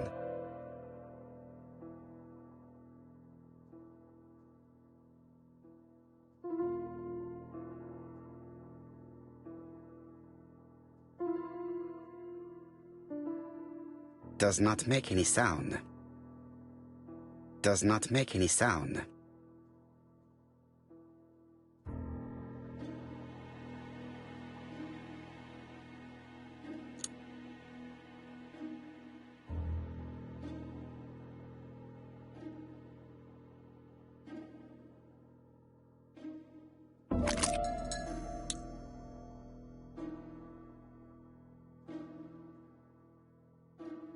Does not make any sound.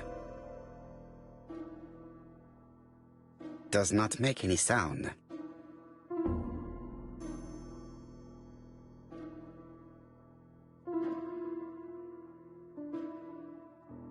This part appears to be working.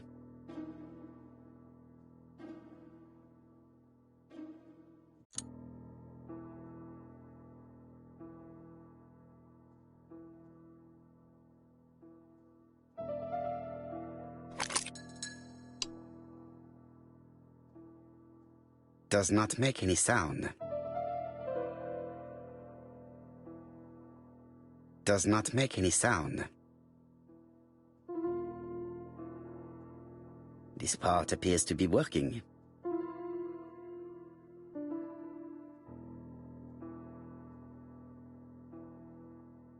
Does not make any sound. Does not make any sound.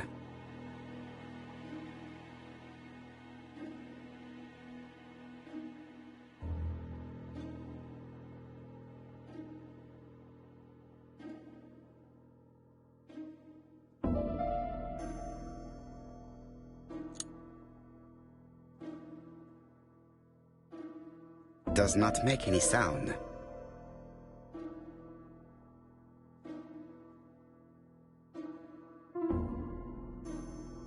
This part appears to be working.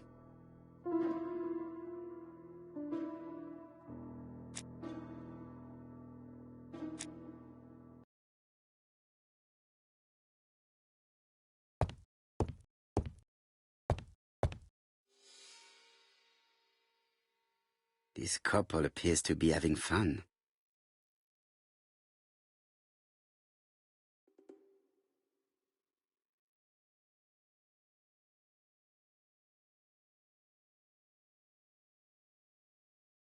Lady Clark and Sir Carmichael were very happy, but they did not have any children.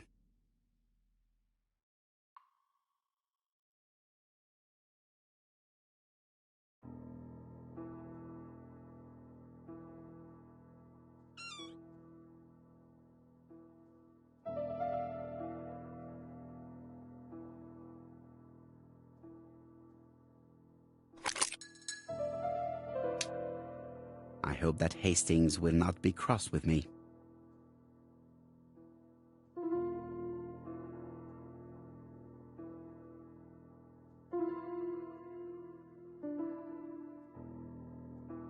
Does not make any sound.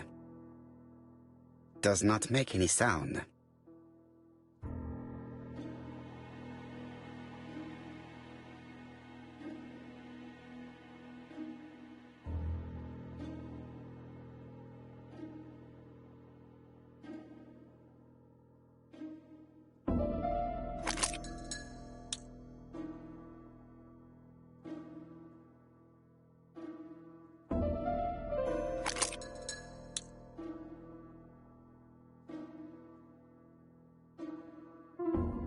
The bronze comb is preventing me from positioning this one.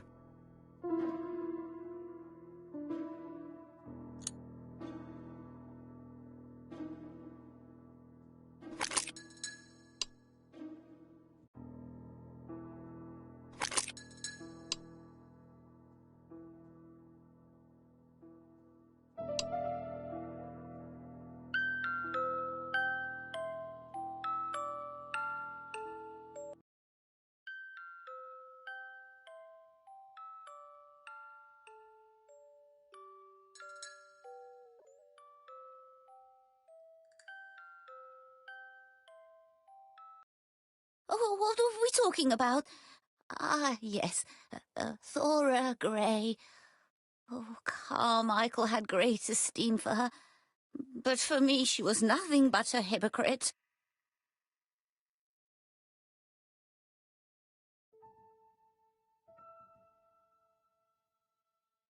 You're probably right, madame. You have seen through her. I'm so pleased that I've convinced you.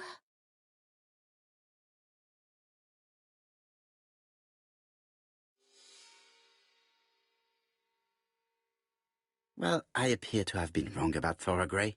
So you all agree. How nice it is to be all of the same mind.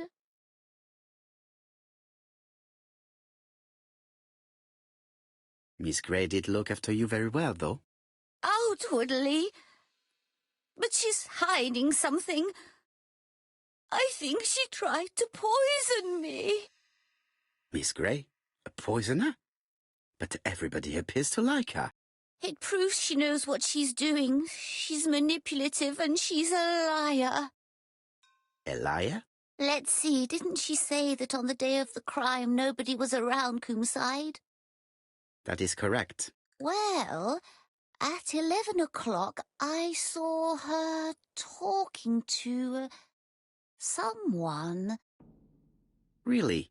And what was this man like? An ordinary sort of man with a very plain face. Oh, I don't remember well. Was he a gentleman? No, he was not a gentleman. It would be best to leave her to sleep now. The telephone in the hall is ringing.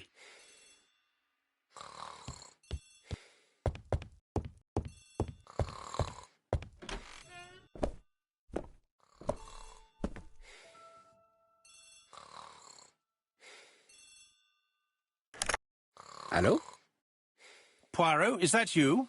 Hastings here. Thank you for calling. Have you received a new letter from the murderer? No, thank goodness. How are things in Churston? I questioned Lady Clark, but I will not leave until I have examined everything of interest to me here. Fortunately, Franklin is absent, and I have a skeleton key. Have you seen Thora Grey again? Briefly. But rest assured, I intend to summon her to London soon. She's a fascinating girl. But secretive. I would like to ask her a few questions. Poirot, she wouldn't hurt a fly. Each to his own, my friend. Yours are pretty orphans, mine old ladies that have the maladies. Poirot, are you mocking me? No ill intended, rest assured. À bientôt, mon ami.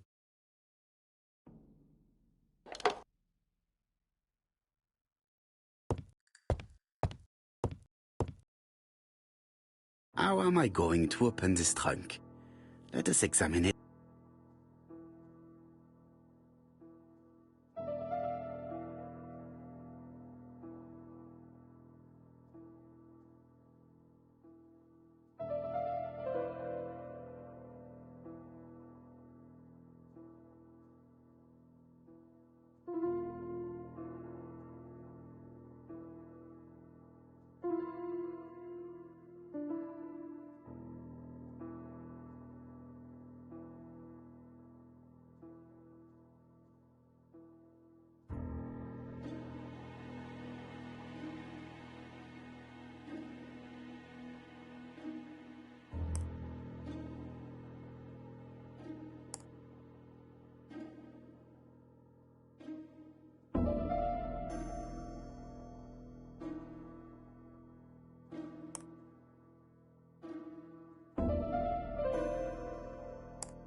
Leaving the code on the trunk. What a strange character Franklin is.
So, what is this sound?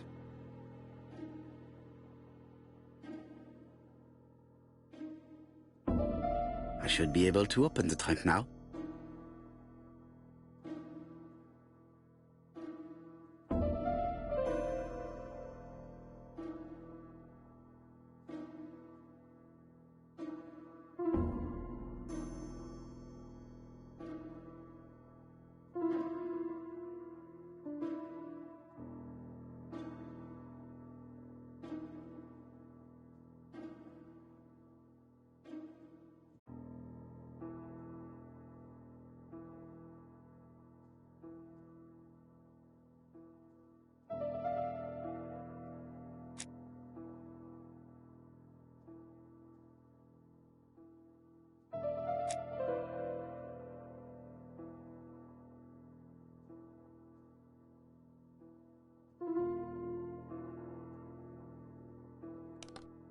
There we are.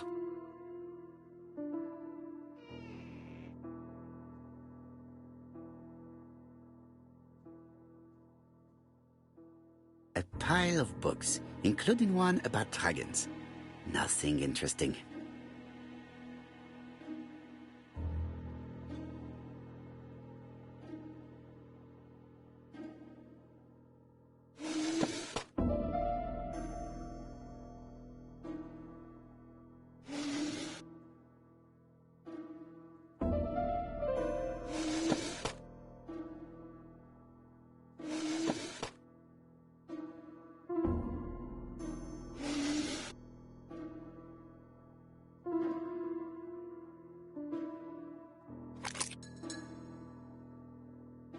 Why has Franklin put an Allen key inside his trunk?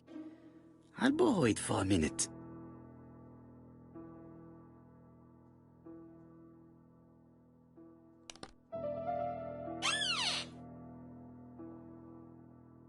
Whiskey and other good quality drinks. Mr. Clark really has refined tastes. Whiskey and other good quality drinks.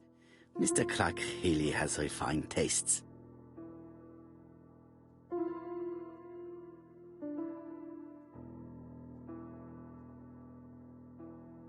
A pile of books, including one.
An Allen key. It can be used in 5 positions.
another screw.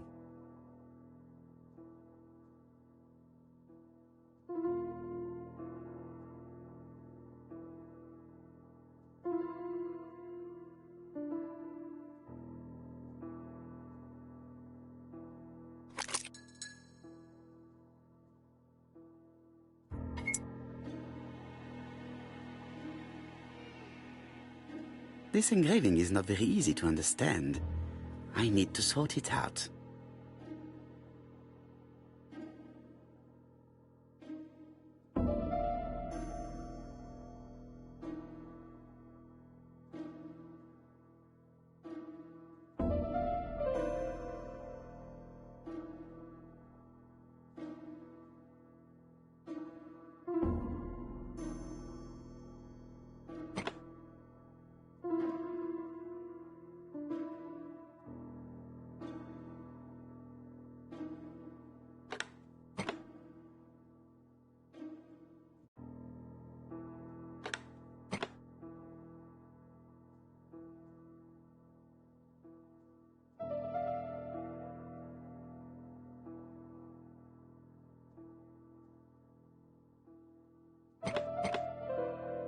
It is blocked.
It is blocked.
It is blocked.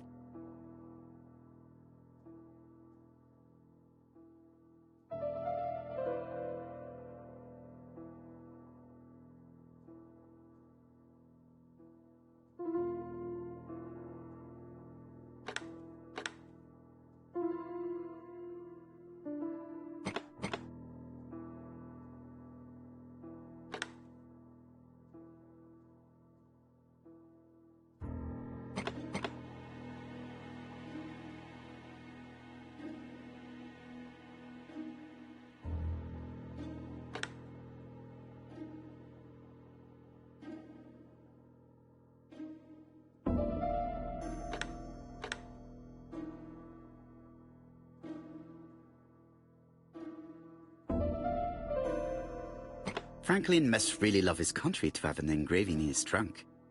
I think I heard the panel above release.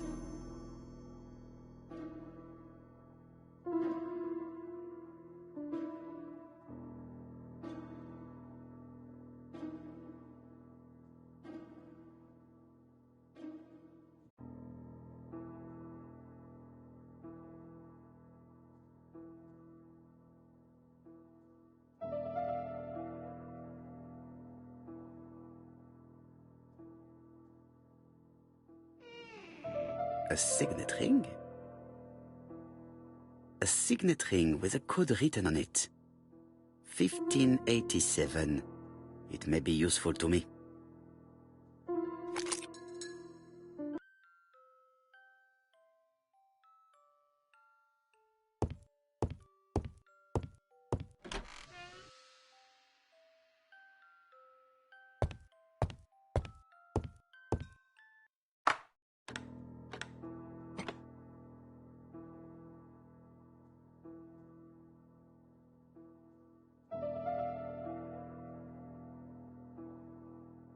This plate appears to be able to move, but something is blocking it.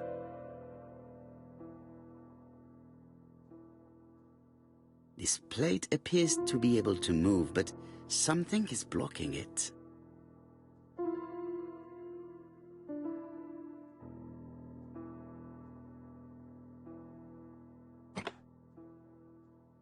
I think that signet ring should be placed here.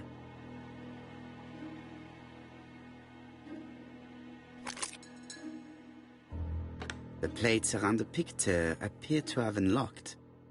I think I've already seen these symbols on Franklin's trophies.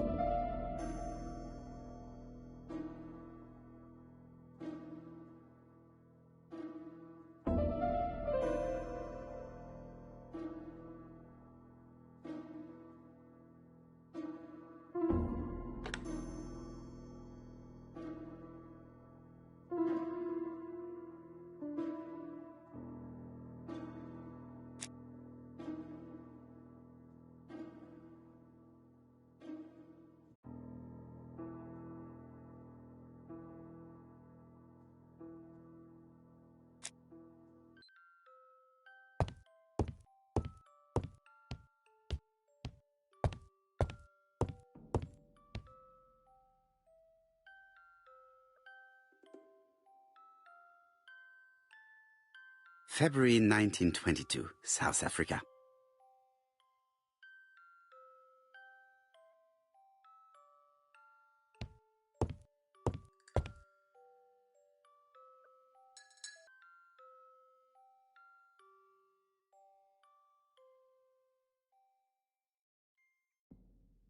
Franklin appears to be very active.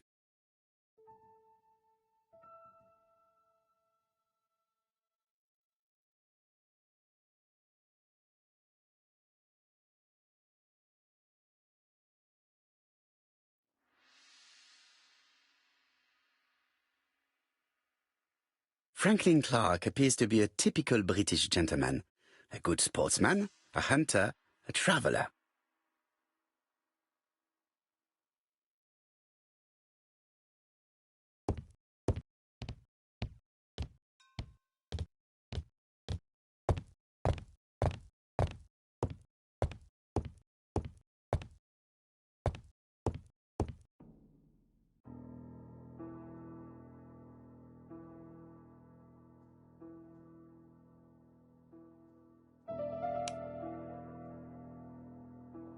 A signet ring bearing the Clark's family's coat of arms.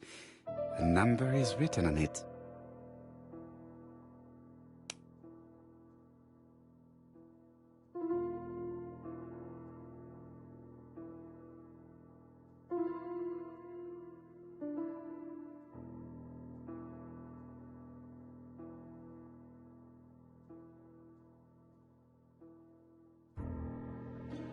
Four Chinese symbols are engraved on this padlock.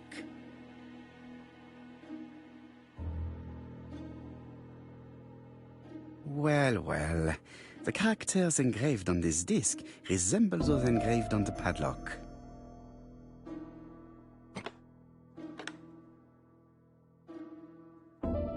this. This character appears to be the right way round.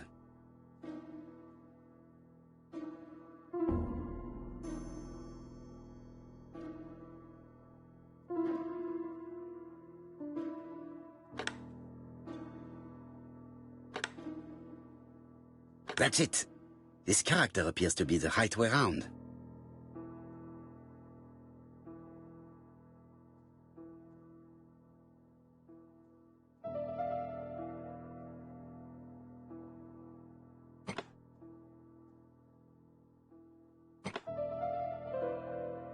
The position of this character looks right to me.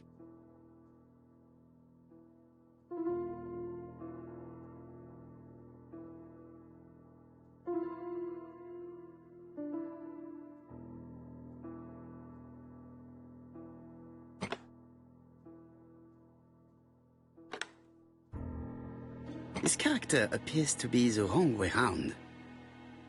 Maybe I should look to the padlock again.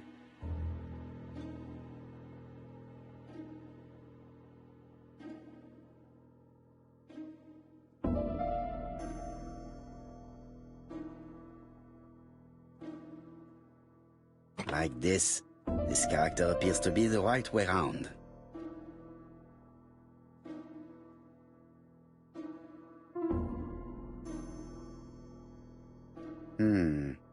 It's only a hinge. Nothing interesting.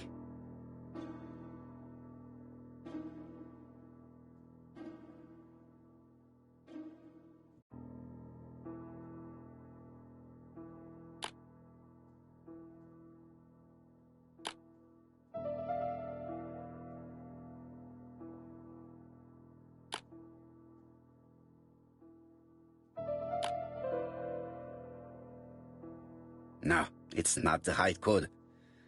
Let us check the Chinese characters again.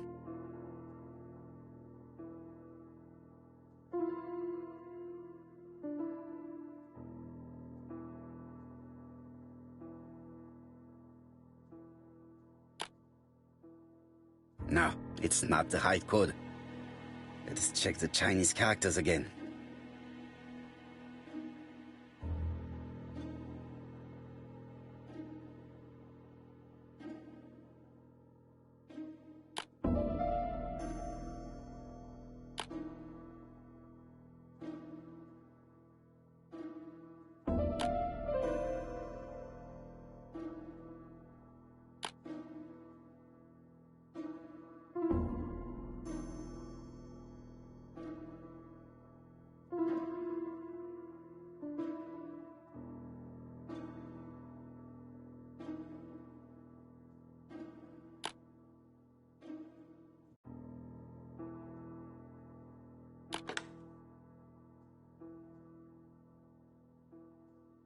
At last, the cupboard is open.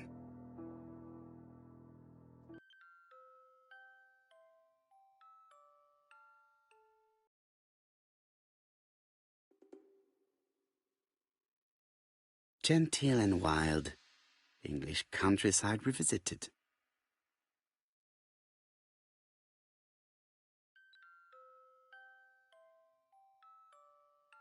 The Railway Children, E. Nesbit.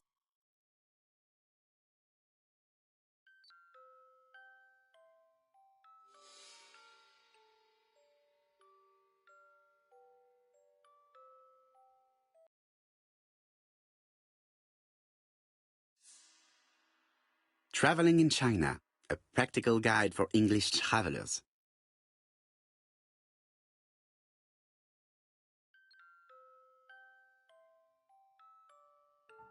Helmet, flask, and rifles. Franklin is very well equipped.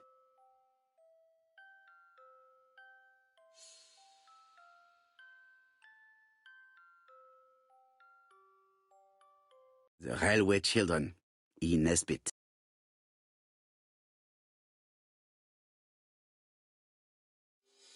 For Franklin, und Effie's Christmas, 1910.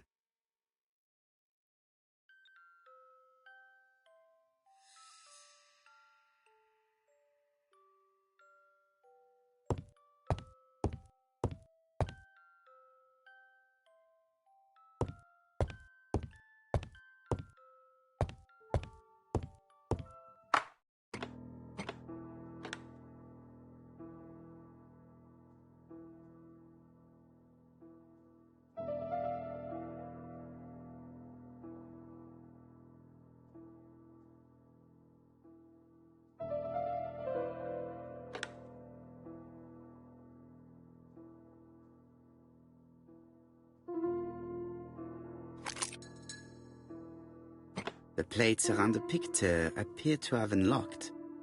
I think I've already seen these symbols on Franklin's trophies.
Comside's private collection, purchases since 1920. The catalogue for Sir Carmichael Clark's collection.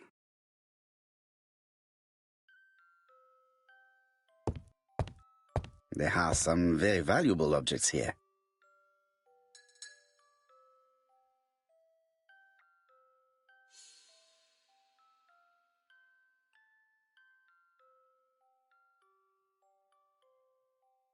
Traditional Chinese map. Facsimile. South is on the top of the map.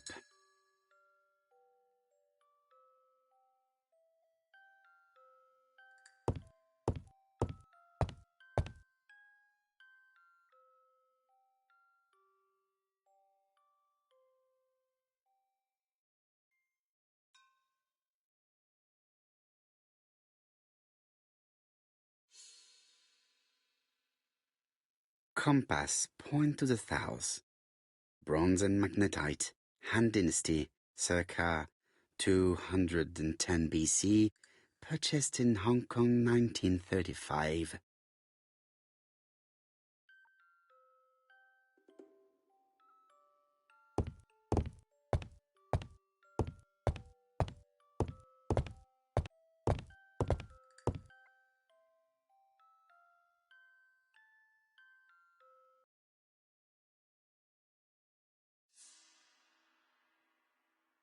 Attention, Franklin. Task list. A. Ordering Lady Clark remedies. Done. B. Tidying up real estate property files. Done. C. Calling the lawyer about inventory. Done. D. Update the tenant-farmer list. Done. E. Update land rent accounting. Done. F. Ordering a restock of arsenic. Done. P.S. I have left on the living room table some of my things I don't want to keep. The locket and the dagger. I am sure you know why. Thora.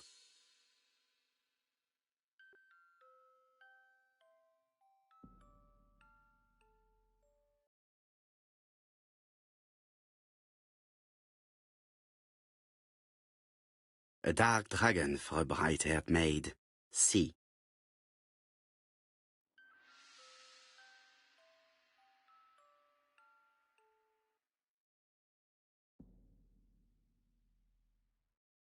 I've already seen similar daggers.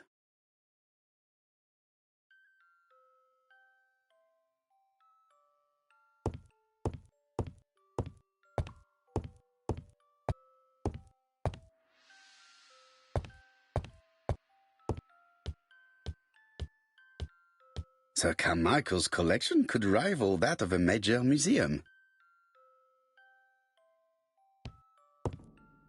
The door is locked.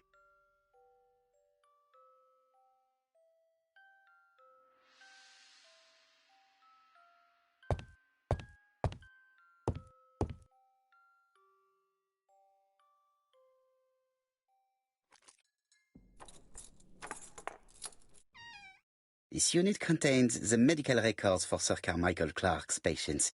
Let us study them closely and see if there are any familiar names. Lots of dust. The records from E to Z have not been touched for years. No known names. Disappointing. No dust on the records from A to D. They've been handled recently. No known names.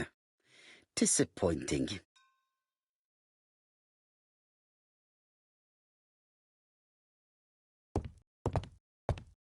Sir Carmichael's collection could rival that of a major museum.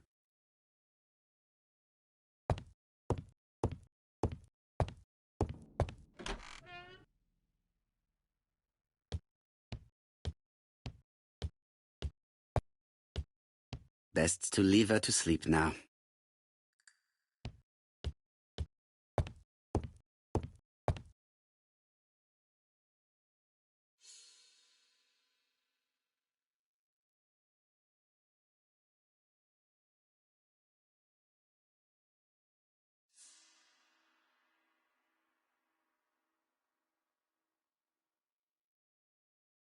Miss Thorogray, Comside, Chuston, Devon.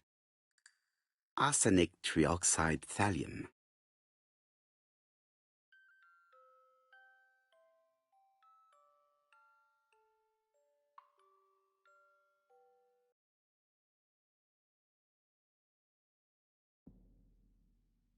The Black Dragon's Curse. To Franklin, who will never grow up. January 25, 1928. Car Charlotte.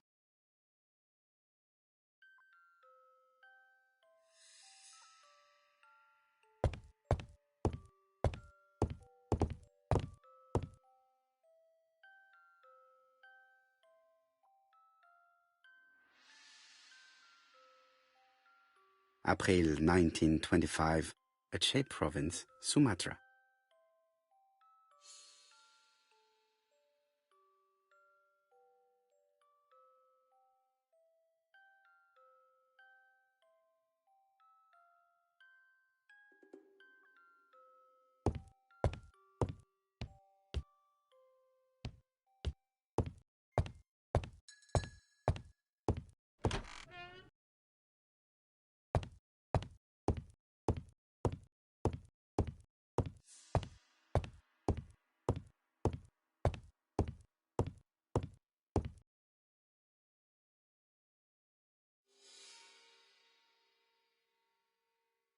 February 1922, South Africa.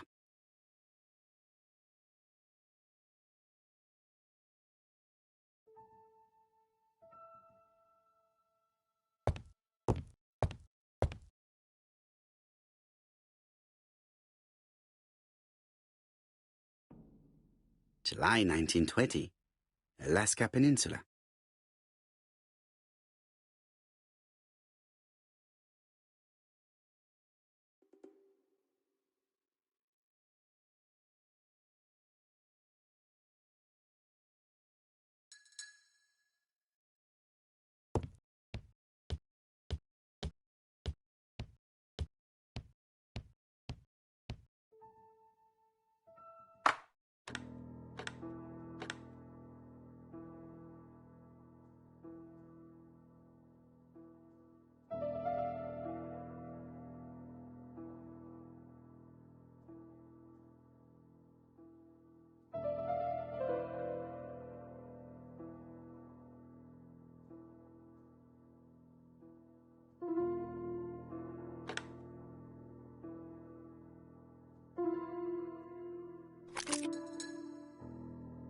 The plates around the picture appear to have unlocked. I think I've already seen these symbols on Franklin's trophies.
the lion of Sumatra.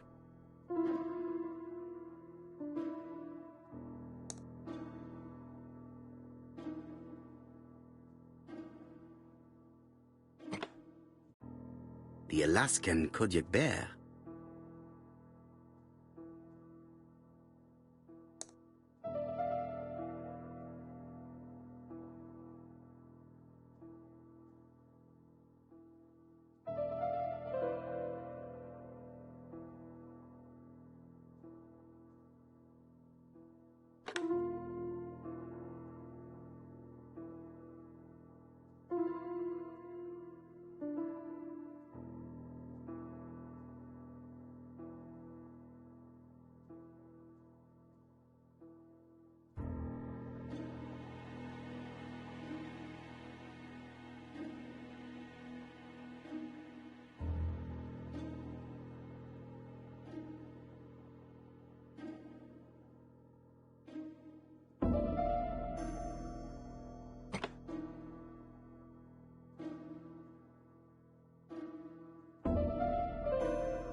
Alaska.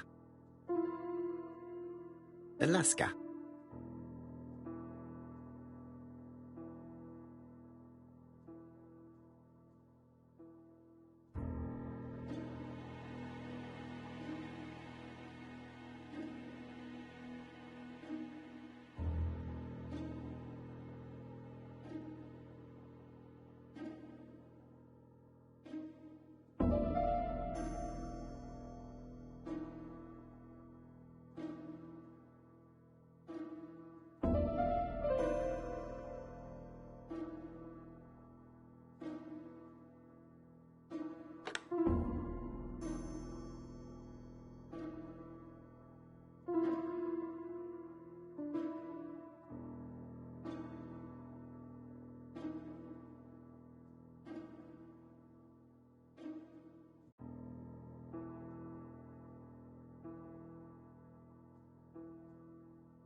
Alaska.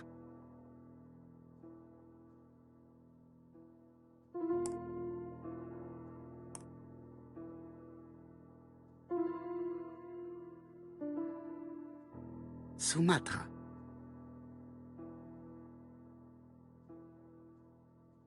South Africa? South Africa?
The African kudu.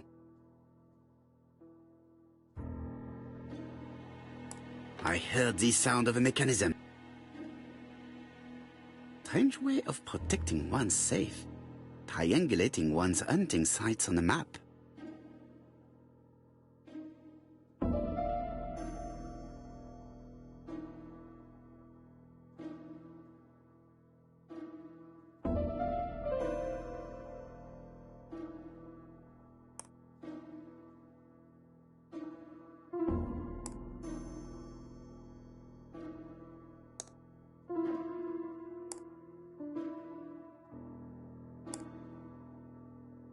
These documents are very likely going to help me for the rest of the inquiry.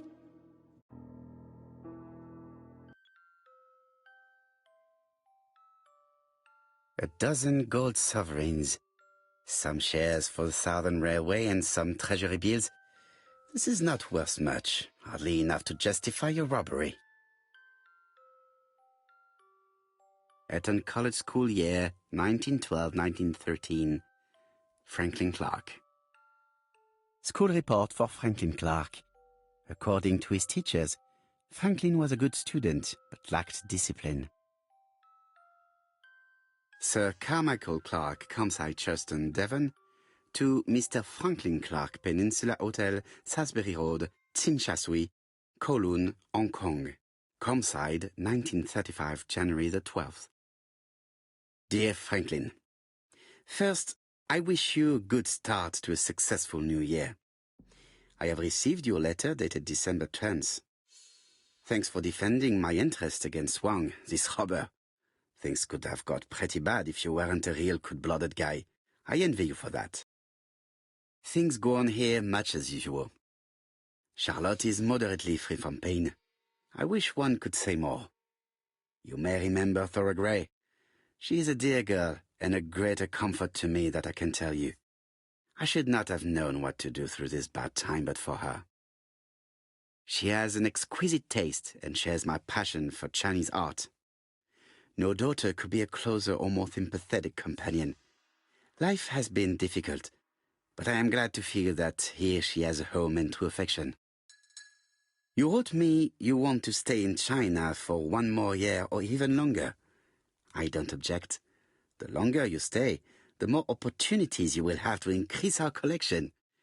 Nonetheless, you should know that we miss you here, and that Charlotte will be gone by the time you come back. I am, dear Franklin, your truly affectionate brother. Charlotte Clark, Comside Churchton, Devon, to Mr. Franklin Clark, Peninsula Hotel, Salisbury Road, Tsim Sha Tsui, Kowloon, Hong Kong, Comside, 1935. I wish you with all my heart a happy year 1935. Writing my greeting cards, I have affectionate thoughts for you. Always smiling as a child, sailing to distant countries and bringing back to us trunks full of wonder. At home, everything annoys me, starting with this young Thora Sir Carmichael is so fond of. I have nobody to share my feelings with, so I write to you. How can I tell you what happens to me? The simplest way the better. I am doomed. I still have 1 year to live, no more. How do I know? I opened the secret drawer of Carmichael and read a letter not addressed to me. In this letter, Dr. Logan tells my husband in the most direct way the truth he conceals from me. So, I know. But my husband doesn't know I know. Please don't tell him. And if he shares the truth with you, act as you are surprised. Carl will probably speak in his usual convoluted way, but I wanted to be the first to announce it to you. It does matter to me that you are aware of what happens in Comside. Warm regards, Charlotte.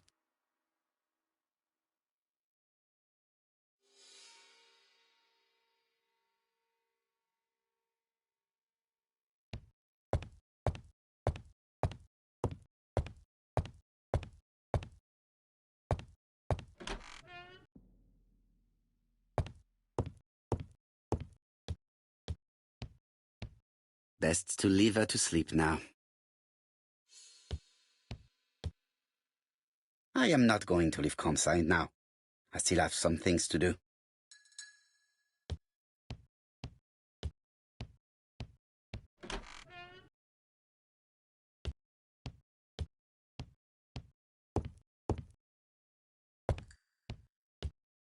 Order and method above all. Let us finish examining the mansion while no one is around.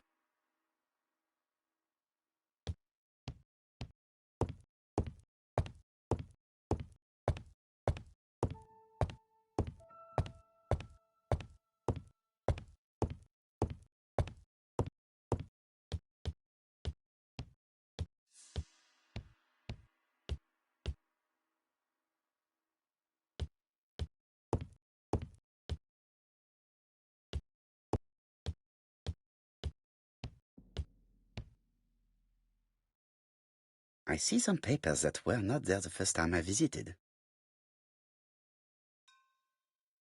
Valuers report property.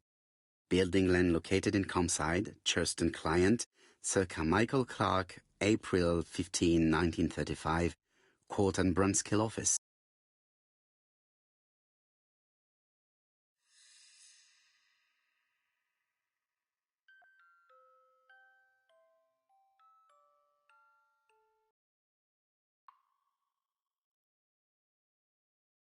Ernest Logan, MD, Brighton Cancer Institute, 201 Dusk Road, Brighton, Sussex.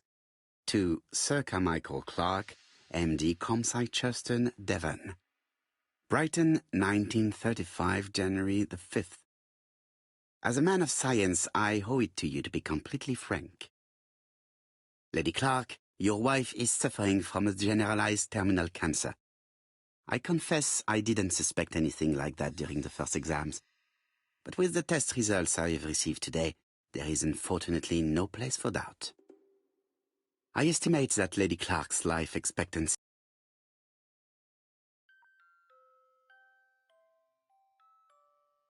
These daggers are only ceremonial weapons. I do not think that a crime weapon is here.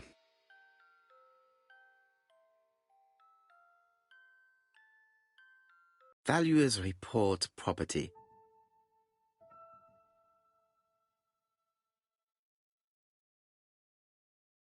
Court and Brunskill. The name is familiar. Is that not the name of the firm Donald Fraser works for?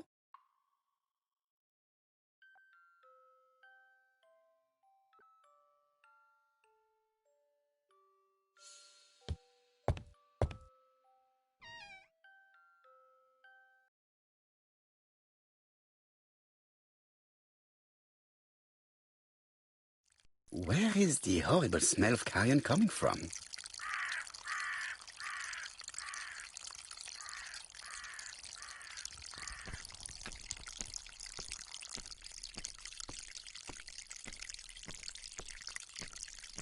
Something makes me feel uncomfortable.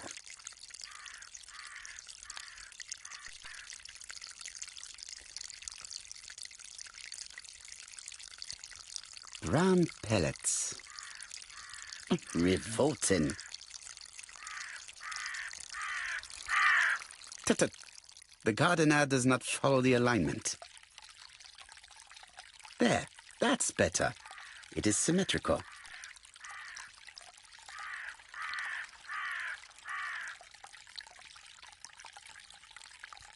There, that's better. It is symmetrical.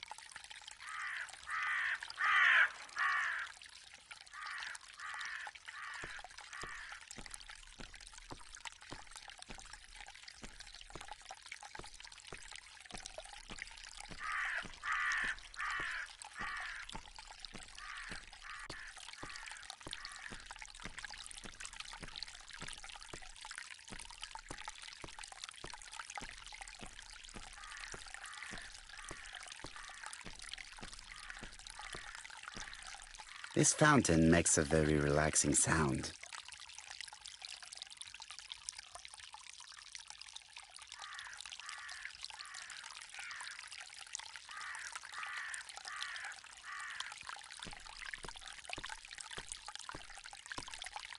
I would like to congratulate Clark's gardener. What symmetry!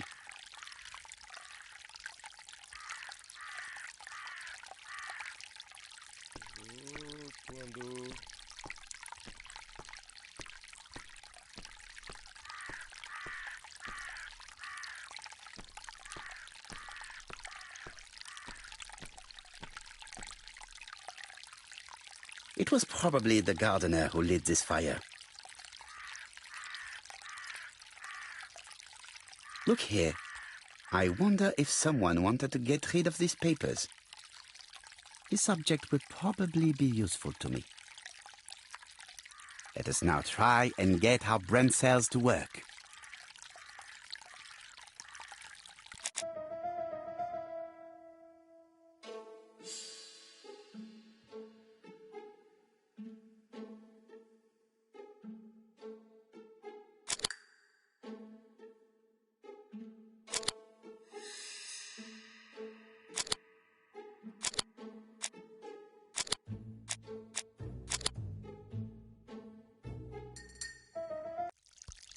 Everything that Thorgray has left behind comes from Sir Carmichael's collection. He most probably gave them to her, but she chose to leave them here rather than run the risk of being accused of theft. It is understandable when you know just how much Lady Clark mistrusted her. Let us now try and get our brain cells to work.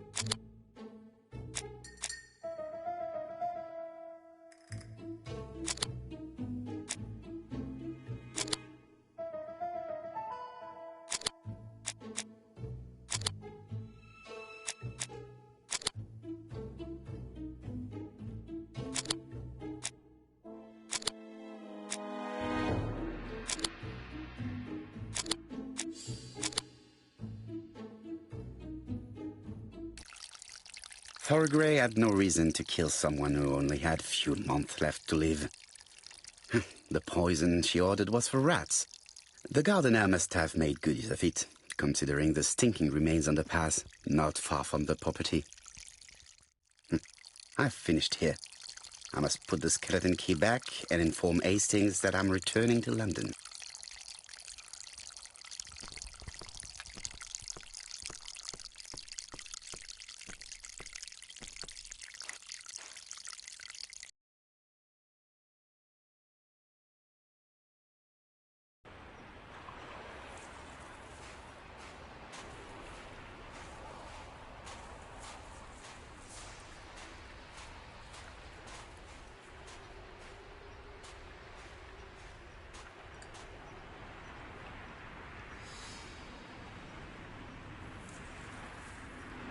May you have peace, Carmichael. Charlotte.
If someone has tried to get rid of these documents, they may be important.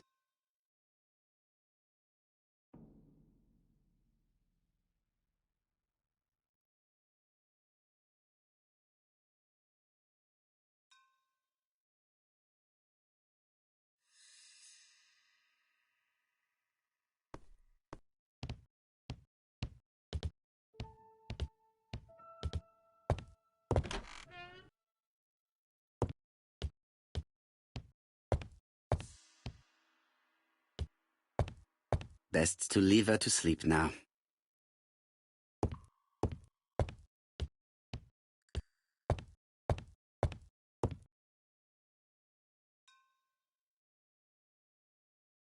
April 1925.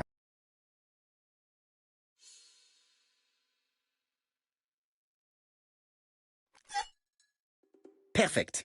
Nothing else is keeping me here.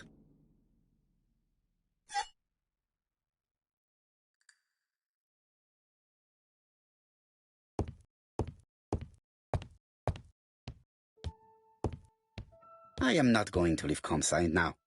I still have some things to do. Best to leave her to sleep now.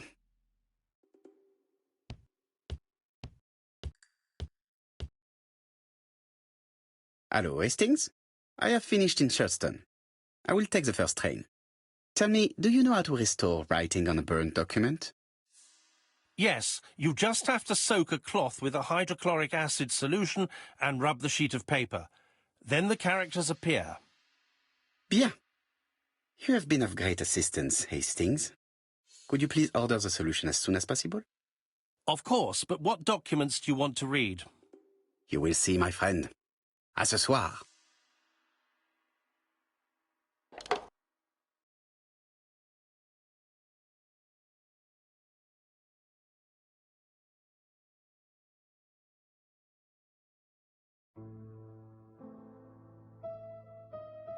Donald Fraser is here. He insisted on waiting to see you.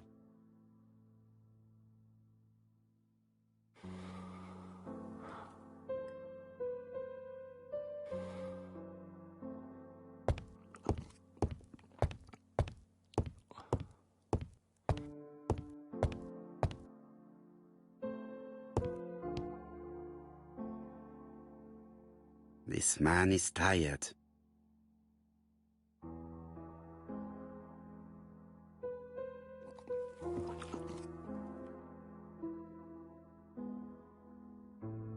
Donald is short of sleep, and it looks as if he didn't even bother to undress before going to bed.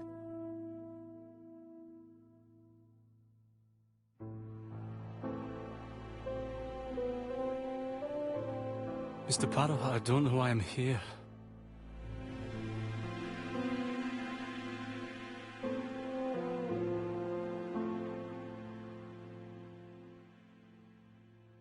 I am not going to play games with you, Mr. Fraser. You don't understand me. Mr. Poirot, since Betty's death, I've doubts about myself. I don't know what to do. And I keep having a horrible dream 3 nights in a row.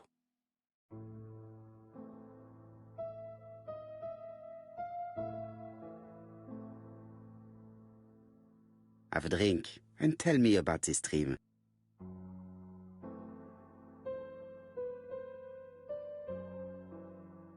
It's always the same.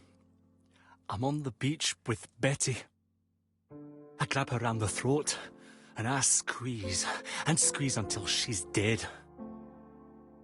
Her head falls back and I see that it's no longer Betty. It's Megan's face. Have you seen Megan Barnard recently? Yes, our grief has brought us together. I never really knew her before. She's really quite a remarkable girl. But I would never tell her about my dream. Why not? Is it her you are attacking in your dream? No, it's Betty. And once Betty is dead, it's Megan's face that appears in its place. Very interesting. Let us now try and get our brain cells to work.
Mr. Fraser, I think that the real meaning of this dream is that you are in love with Megan Barnard. Please go on. Do. This dream certainly betrays your guilt. Oh. But what do you feel guilty about? Having killed your fiancé? Possible. Or forgetting her very quickly for her sister? Certainly. And this forgetting is perceived as a second death. So you don't really think I was the one who killed Betty? I do not exclude this theory. I am simply saying that I do not need to know that fact to explain your dream and your guilt. Thank you for being frank, Mr. Poirot. You've helped me a great deal. I'm going back to Bexhill. I'll not take any more of your time up. It is late, Mr. Fraser, and you are tired. I'll sleep on the train. I like trains. It's easy to sleep rocked by the sound of the wheels. Poor boy, he seems completely lost. Well, women seem to like him. I think Megan will take care of him. Oh, I remember. Did you order the product I needed? Yes, we'll be receiving it tomorrow. Bien, it is late, and I asked Miss Grey to come tomorrow morning. I have a few questions I wish to ask her.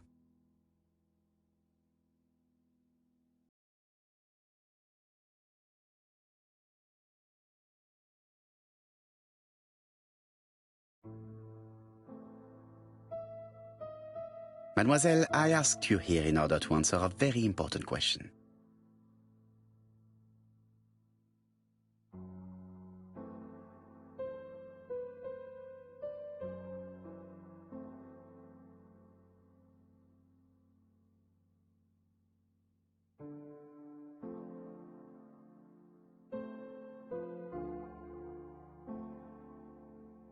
Am I right in thinking you said that you did not speak to anyone on the day Sir Carmichael was murdered?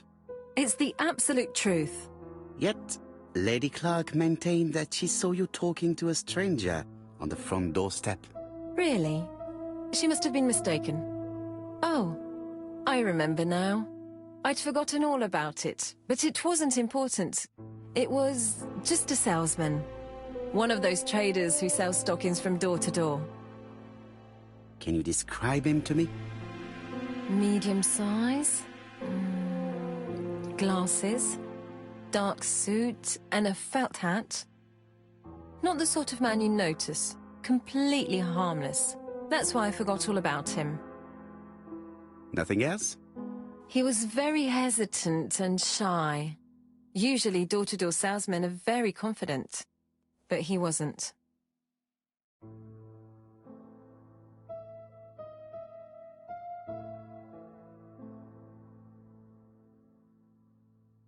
You did not leave Churston willingly, I believe. I don't wish to lie. Lady Clark did not appreciate my presence. And Franklin could not go against the wishes of a sick lady. He is a good man, and he worries a great deal about his sister-in-law. I noticed that you left some personal belongings behind at Churston.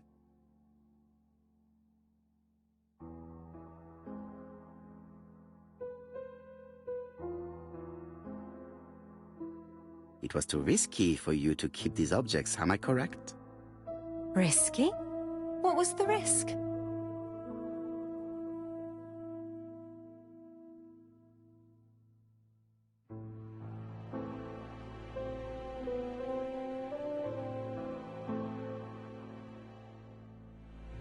You know very well what Lady Clark might have said if you had kept these objects. Indeed. These objects were gifts. But Lady Clark would have been convinced that I'd stolen them. By returning them, I put an end to such evil gossip. Bien. I must ask you one last question. Please reply frankly with either yes or no. If Lady Clark had died, would you have agreed to marry Sir Carmichael if he'd asked you? How dare you ask such a question? Sir Carmichael treated me just like his daughter. And all that I ever felt him was affection and gratitude, nothing else. Thank you, mademoiselle. I will not keep you any longer.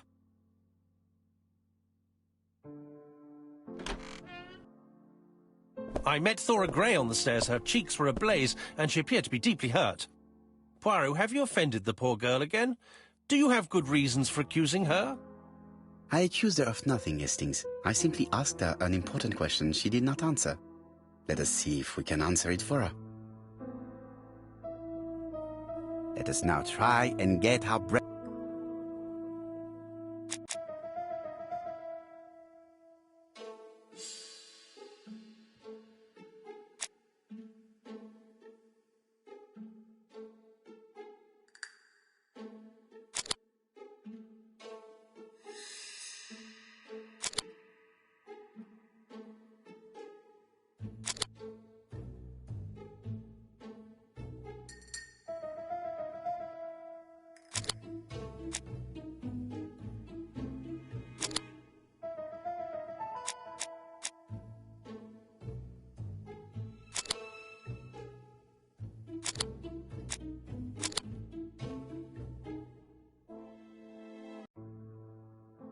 You must know how to read between the lines, Hastings. When Sir Carmichael refers to paternal affection, he is lying to himself. Read this engraving on the brooch. A dark dragon for an angel with glossy hair. These are the words of a lover, not a father. Lady Clark was not wrong. What if Sir Carmichael had fallen in love with his secretary? That doesn't mean that she forced him to do so. True, there are extenuating circumstances. She is a penniless orphan. But she is calculating. Just look how she avoided it when asked if she would have married Clark. I see. You think she seduced Sir Carmichael for her own gain, and that now she is doing the same with his brother. Poirot, your world is a very dark place. Do not get carried away, mon ami. We have another more important matter to settle. Really? Yes, would you believe that Miss Grey taught me something new? Let us now try and get our brain cells to work.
It's perfectly clear, Hastings, perfectly clear.